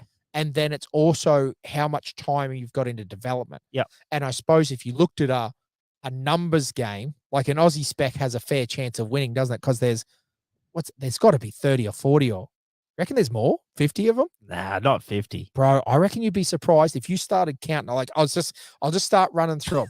Like Danny Auric had one. Pinto had one. No, Danny Auric Yes, he did. had an Aussie spec. Yes, he did. The grey one was a mid-engine Aussie spec. It was one of the first ones. Shannon Wrench has had a couple. As in the 8 bangers. Yeah. Mid-engine. Nah, Yeah. she was a 2000 Bruss. Okay. Righto. Well, anyway, sorry, you got me on Don't the first question me one. on I'm wrong. 2000s. Okay. But anyway, like, listen, again, you could go through them and there's got to be a ton of them. How many have the OBR had? All of Seriously. them? Well, how many have Comiskey had? Yeah, all of them. You know what I mean? Like they start. But are they all the same ones? Because Uh, I guess if you talk about Pintos, OBRs, Comiskey's. Yep. PWI was No, it no, Hendricks? but I guess what I'm saying is they're all the same one. Yeah, but I've just given you another one, Hendricks. So Brett that's now Alphenstones? Yeah. Yeah. Is that the one? Yes. Yeah. Anyway, I don't know. I'd just be. Oh, you wanna look, shut I me guess what I'm down. saying. No, I'm not trying to shut you down. Yeah. I'm just saying 50 would probably shock me. Yeah. Maybe. I'm going to get on the line Yeah. to Jimco and they're going to give me a number and I'm going to go, here you go. It's Mike, 40, Mike, 46. it's Dan Curran. Who? do you know who I am? And he goes, no, you're an idiot. Yeah. No. But yeah, if someone said 30 to 40, I'd probably. Oh, wow. Yeah. 30 to 40 he's happy with. 50, mate, just too much. You're an idiot. Well, you heard the man. You, Oakley dokley. But yeah. No, you're right. Like, And it's the man, same as. who we were having this discussion with the other day, but we said if if Shannon was in a naturally aspirated V8 mid-engine Tatum, Yep, and won 7 titles in a row, yep, well, not in a row, but won 7 or 8 titles, that's what most people would be gravitating towards. yeah, for sure. Yep. And even before that, like, I mean, that's not Mark Burrows was Yep. the man. Mark Burrows led that charge as Yep. well. You know, there's a number of Yep. them that all push that agenda. And that's not a knock on anything. That's No. how all forms of Yep. any form of competitive sport go. Yep. Like, this will bore the crap out of people. But look at the NRL, like the Melbourne Yep. Storm. Like, they wrestled. But that's all I'm saying is they started a technique that won, and that's the way everyone went. No, totally Yep. agree. Yep. No, So I can't agree more. it's not a shot at motorsport in any way, shape, or form. It's the way competitive sport goes. Even down to, we bought a Jimco 2000 because, again, we knew that we were getting a solid package that we could understand, and other people knew how to work with us. You know what I mean? Like, it was an LS, Fortin 4-speed. That a lot of things made sense. You start going down the one-offs, and there is a lot of benefits for crazy one-off custom design things. Yep. But R&D is not one of them. Yeah, you are doing all the R&D. You're yourself. doing all the development. It's going to be, and that is another one that it doesn't matter about the cubic dollars. Like, look at the dramas that Concrete Motorsport had with the Masomatic in that behind that Joe Gibbs motor. Yep. Like, and there's cubic dollars. Yep. Like, every amount of every stone that could be turned over probably would have been turned over before they went to a race. But they still had dramas. Yeah. And that is R&D. Like, I think they're getting on top of it now and having some good finishes. And I think now there's Masomatics. Andy McMillan's changed over to Joe Gibbs motor as well. So, like, there's another person doing R&D with the same people and stuff like that. Bro, you know what's crazy? Like, we were talking about R&D. Now, really. Anyhow, we talk about R&D. You know what blows my mind is, is people, like, go and do a heap of testing and then rock up to a race and look at a racetrack and go, oh, I'm going to completely change my car. Did we not talk about this at dinner tonight? Yeah.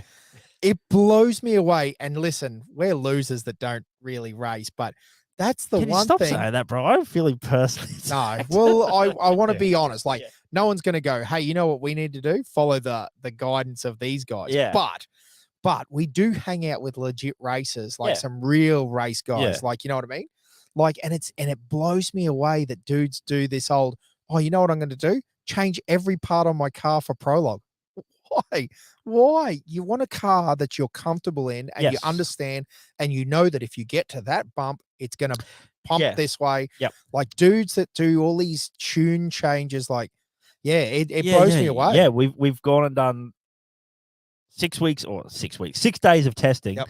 This is the tune where we feel the most comfortable. Yep. We've now walked the Prologue track, or say we've walked, the first, or we've done the first 15 kilometers of this track. The car's the best it's ever been. Let's change it. Better put 33s on it. What? Yeah. You know, like, okay, you might, 33s, it'll be more snappy. Yep. Yeah, but how's it going to react when it hits that bump? Correct. It's now a different car. Or now you have to shift gear. Like, your muscle memory of shifting gears is all totally different. Yep. Like, the speed. Yeah, it's crazy. Yeah. How I hit this every time. Isn't Prologue the nitrous lap? Now you're talking. Yeah, but no, it's Mickey B, we need to talk to you about how to weld up a chassis, bro. Got to seal this thing up. Pressure tester. Yeah, no, it was. I don't know why it come to me just then, but I was like, isn't it crazy? Like, people will go and do. Well, I suppose just talking about R&D. Yeah. Like, people will go and do. And we're not talking about anyone. You see this time and time again. Like, this has been happening since we've been involved with racing. Where you get there, and then all of a sudden it's like, oh really happy with the truck. So I turned all the tubes, buggy. I didn't mean truck or anything. You know, whatever it is, like, fine. It can be a side by side, but I'm going to change this part that I've never changed before for Prologue. Yeah. What? Like, this makes no sense. I don't understand it. And now we're starting to see the other side of it, where we see guys like Bo and Billy and people like that, where they are now prologuing with a decent amount of fuel on board, with their spare still on board and everything like that. And the idea behind that is that they know the car. They know how it's going to react. They know how it's going to brake. That's how we race it 95% of the time. So that's how we're going to race it. And that extra tenth or half a second we might pick up along the start straight or along the big straight, of Prologue is, not that advantageous when we now know how it's going to brake and it's going to handle the bumps Yep. and everything like that. Yep. Yeah.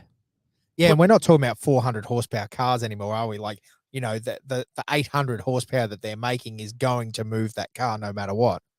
Yeah, but I mean, if you do something like go to a higher gear, Yes. diff, Yep. with the aim of, well, we'll go flat out faster. Yes. But then they forget, well, coming out of the corners, it's not going to pick up as fast. Yeah, that's Well, right. I think, So I at the think end of the from day, what I see, it tends to be the other way, Dad. They They lower the gear. tend to lower it for Prologue, and then it, like, they're in the wrong gears. Yes. Right. Yep. That's what I see happening. Yeah, that's probably the big one as I see is people making gear ratio changes for Yep. Prologue and then not, like I said, that muscle memory. Like, hey, I stand off the start line. I normally have, like, I know the motor's revving the same, but it's normally, hey, I stand off the start line when I'm doing this speed, like, everything feels normal. You pull another gear, where, like, hey, go first to second. You want to admit it or not, like, your brain remembers all this stuff. So all of a sudden now, if you've got shorter gear ratios or taller gear ratios, however you want to talk it, it's now 2.5 seconds before you've got to pull every gear. And this feels, and then you come into the corner and you knock it back to third, like, because I'm doing this speed, so I probably need to knock it back to third to power out of it.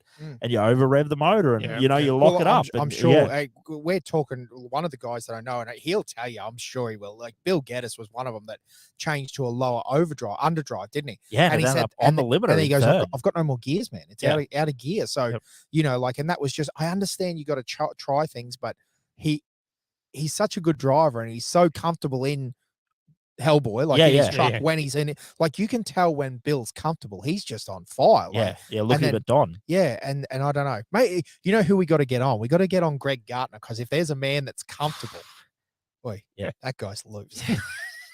No, seriously. He's loose. Yeah, no, but it was so good because in a decent sounding truck. Yeah. Hey, listen, that's another one. Oh man, we are going down tangents. A few of them now are starting to sound pretty good. Bill's changed his exhaust. It sounds good now. Stuff. Yep. Comiskey sounds good. Comiskey sounds good. Yeah. It's so good that they're starting to fix that boat sound. So if you don't know what we're talking about, it was very common, and it makes sense from a packaging point of view. But the old V8 out the side, no X pipe, man, they sound like boats at certain and they're fast. 253 Holdens. Yeah, they've really nailed down the sound now, because there's some nice sounding trucks. Yep. Yeah, well, Toby's got a center exit now, hasn't it, as well? Like, it's has always had in that Tisco truck. I mean, that's a bit of a thing that they're all on now. Really? I thought he sounded pretty. Oh, here we go. Oh, old fun. That's because it's a Chev, mate. But didn't sound like guts. But you've also got to call a spade. Greg's geezer is not his truck that he built. Like, remember that truck that he built? Oh, yeah. Yeah, the second one. Shut the gate. The first one was amazing. Yeah. He's probably had a couple. Yeah. The second one. Yeah. Like the one he had before he changed to the geezer. I mean, when he put the Albans in that Carrison Ford SVO and Greg just pulling gears. I mean, that was, I'll say it, almost as good as Mick Marson's. Yeah. Yes. Almost. Yes. I mean, and when I say not quite mix, like maybe like 0.25% off. I tell you what, though, I suppose we're lucky with the rear engine buggies. There's some good sounding V8 buggies around.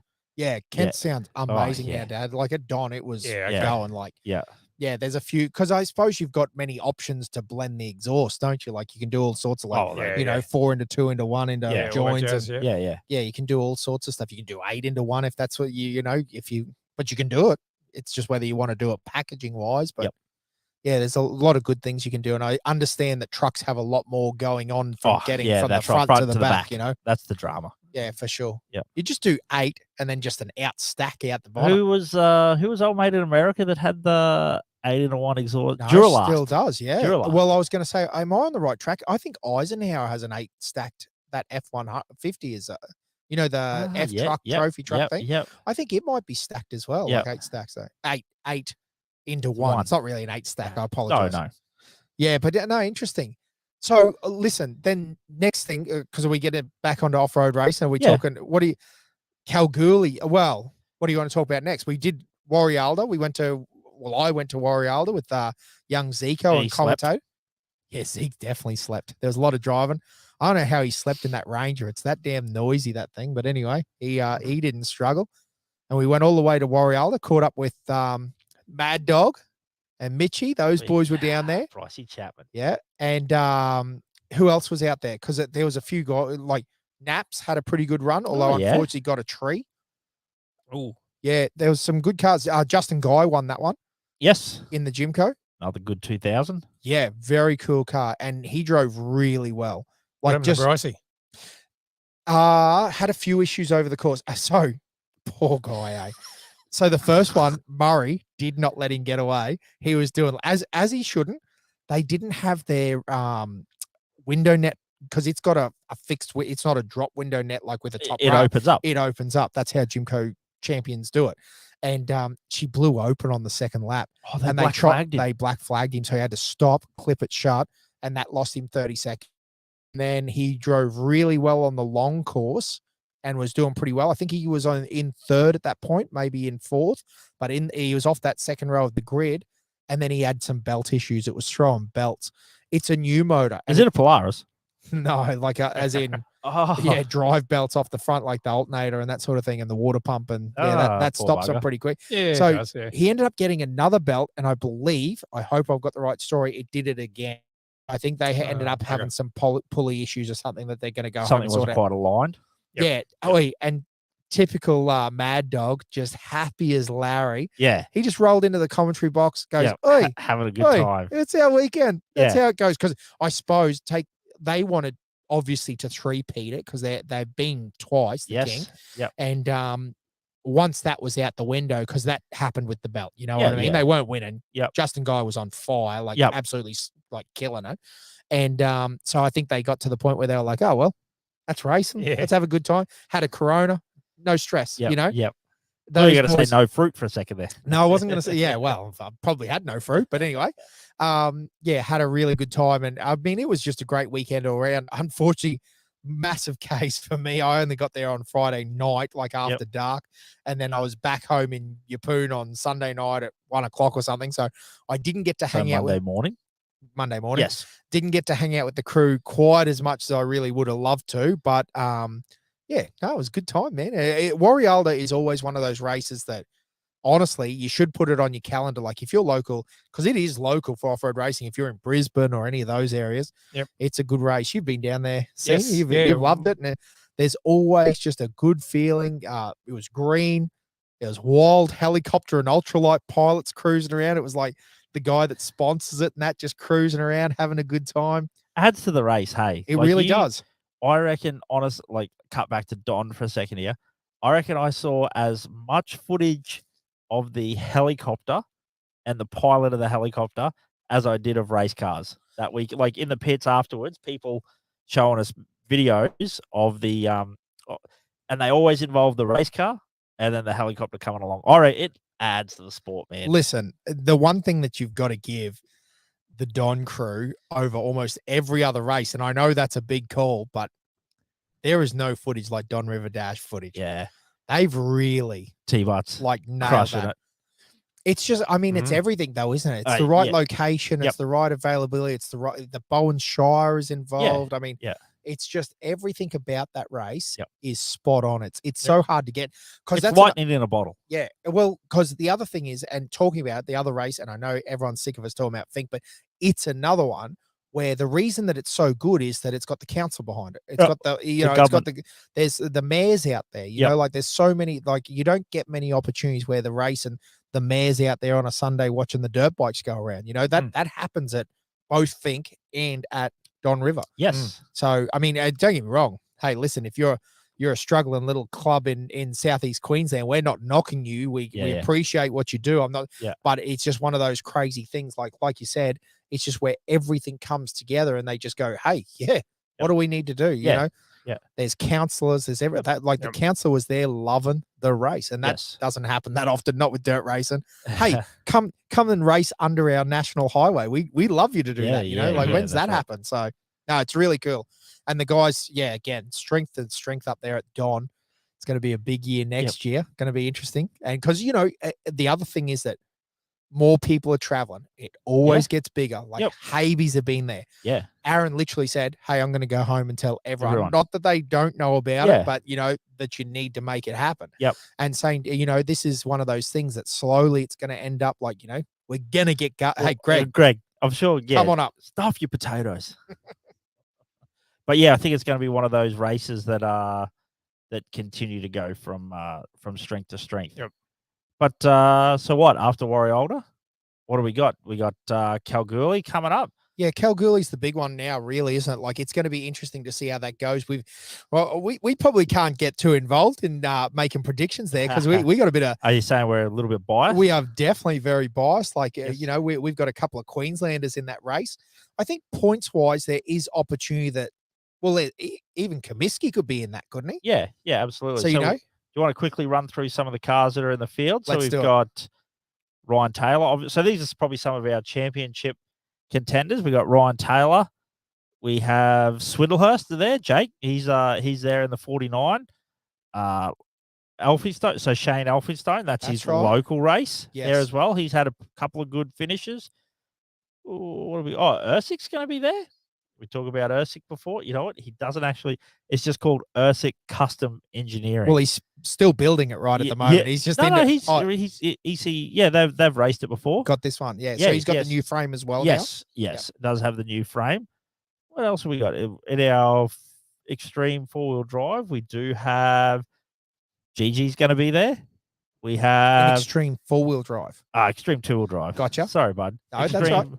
Class 4. I was just thought, are you breaking news here? Or? No, definitely not. Comiskey's there. So, yeah, we talk about, particularly with Kalgoorlie being 1.5 as well. That's right. Flings the championship wide open. Yep. So then we have OBR. OBR are there, but Yep. they are in the Geyser, So I believe they made the call to park the Mason up, do a bit of R&D on it.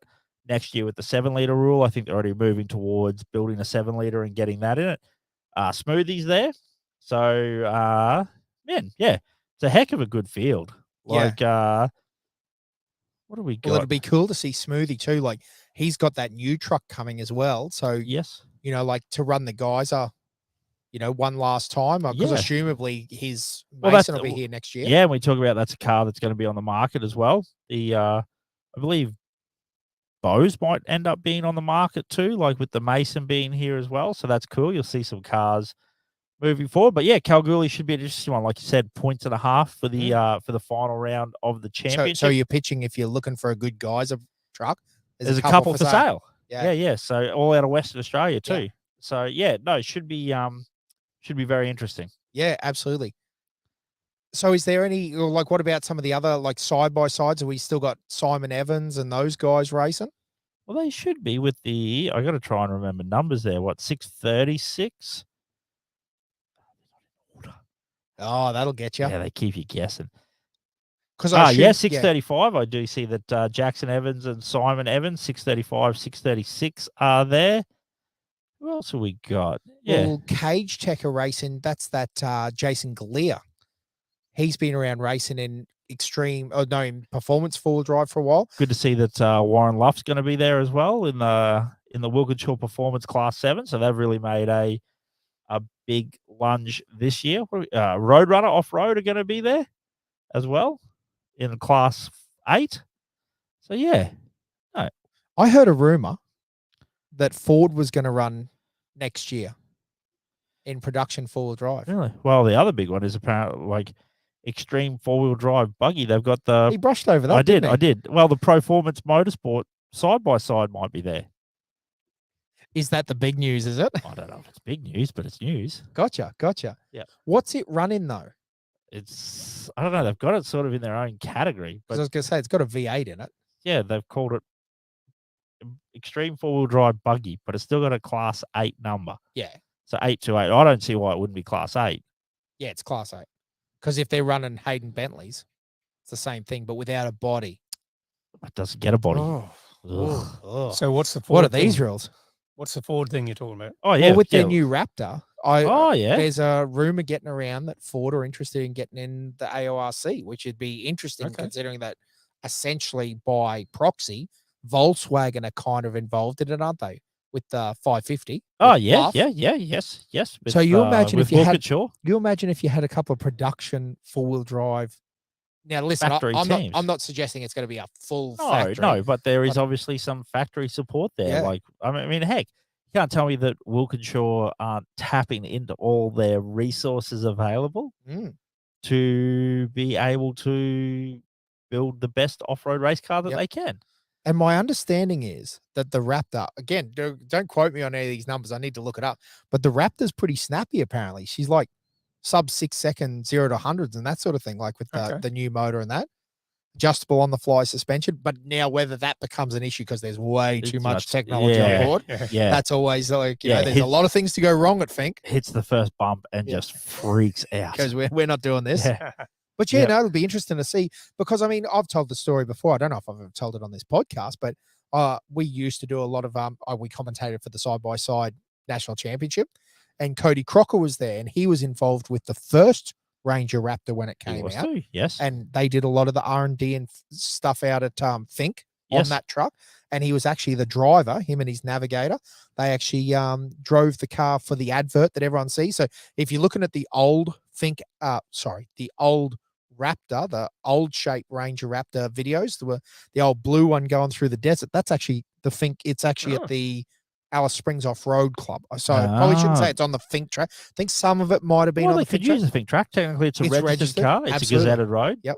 No, so I believe that they did use a bit, but I think there is a montage of Alice Springs Off-Road Club track as well in there. Yep. But yeah, he said he goes, it's the closest thing to a race car that you can drive on the road. He goes, it's and from a guy that daily drives Porsches as part of the break-in period, because that's his day job for Cody Crocker. He drives the Porsches around because they've got to do a pre-inspection. I think it's like 600 Ks or something.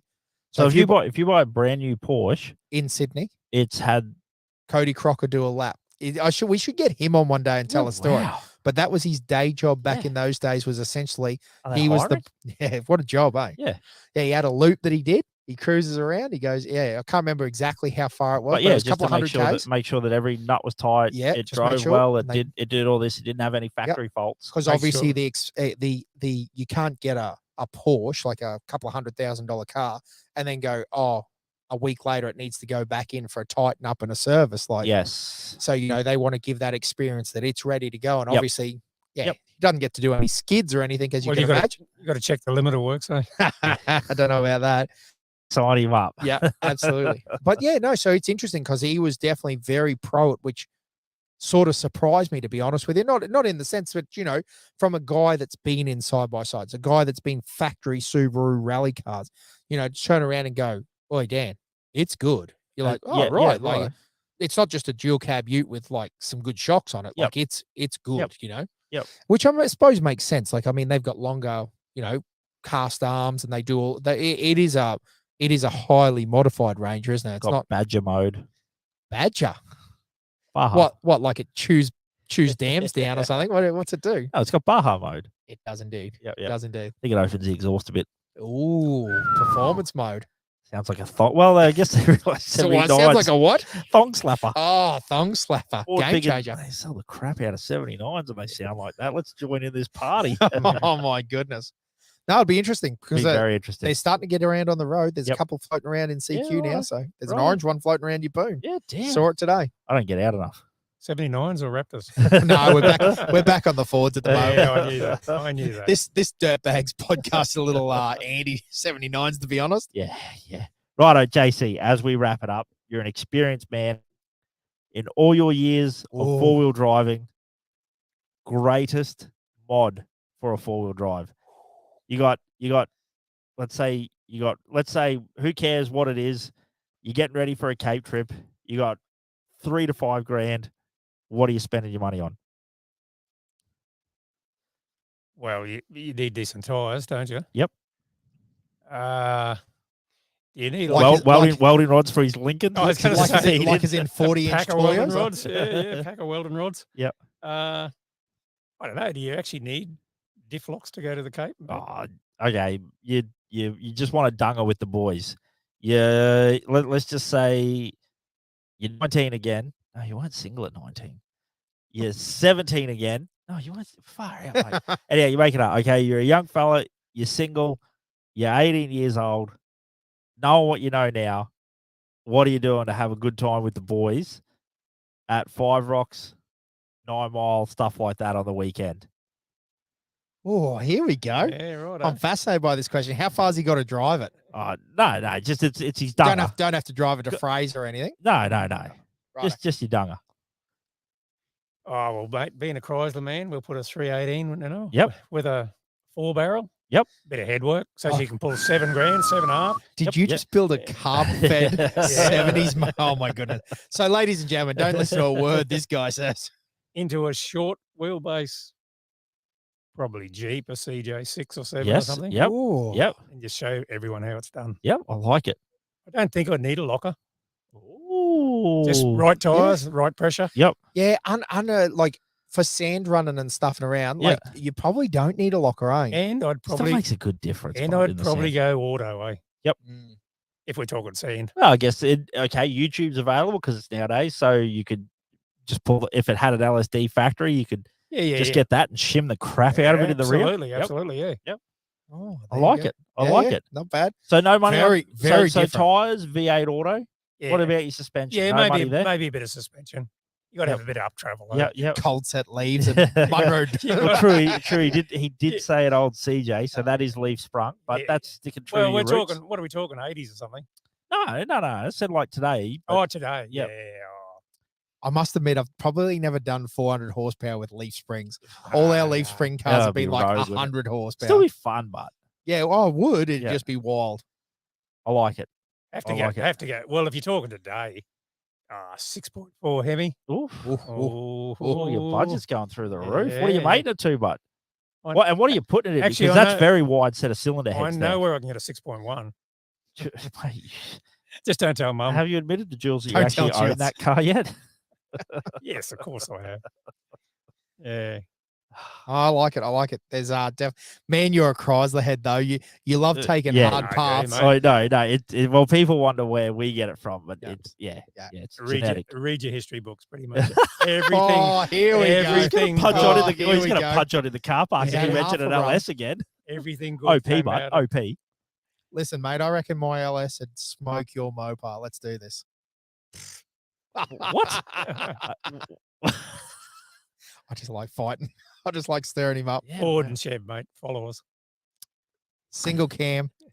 Don't want any of those Push rods for life. multiple spark plug things. It's all nothing but dramas, mate. Yeah, what does it cost you to put spark plugs in that 6.1?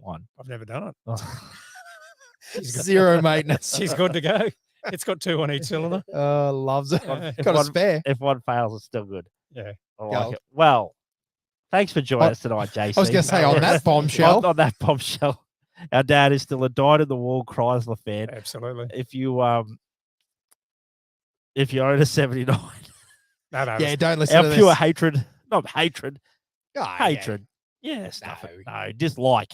Overpriced mediocrity. Yeah. Oh. That's not my opinion. That's the auto expert's opinion. Oh, YouTube. Old king over here. Oh, yeah, I tell you what, though, Ruthie, Mahindras, No. No, very good. very good. All right, legend. It has been very good catch up with you. Hopefully, some people know how much of a legend this guy is and how much he's taught us along the way. And we'll see you on the next podcast, John.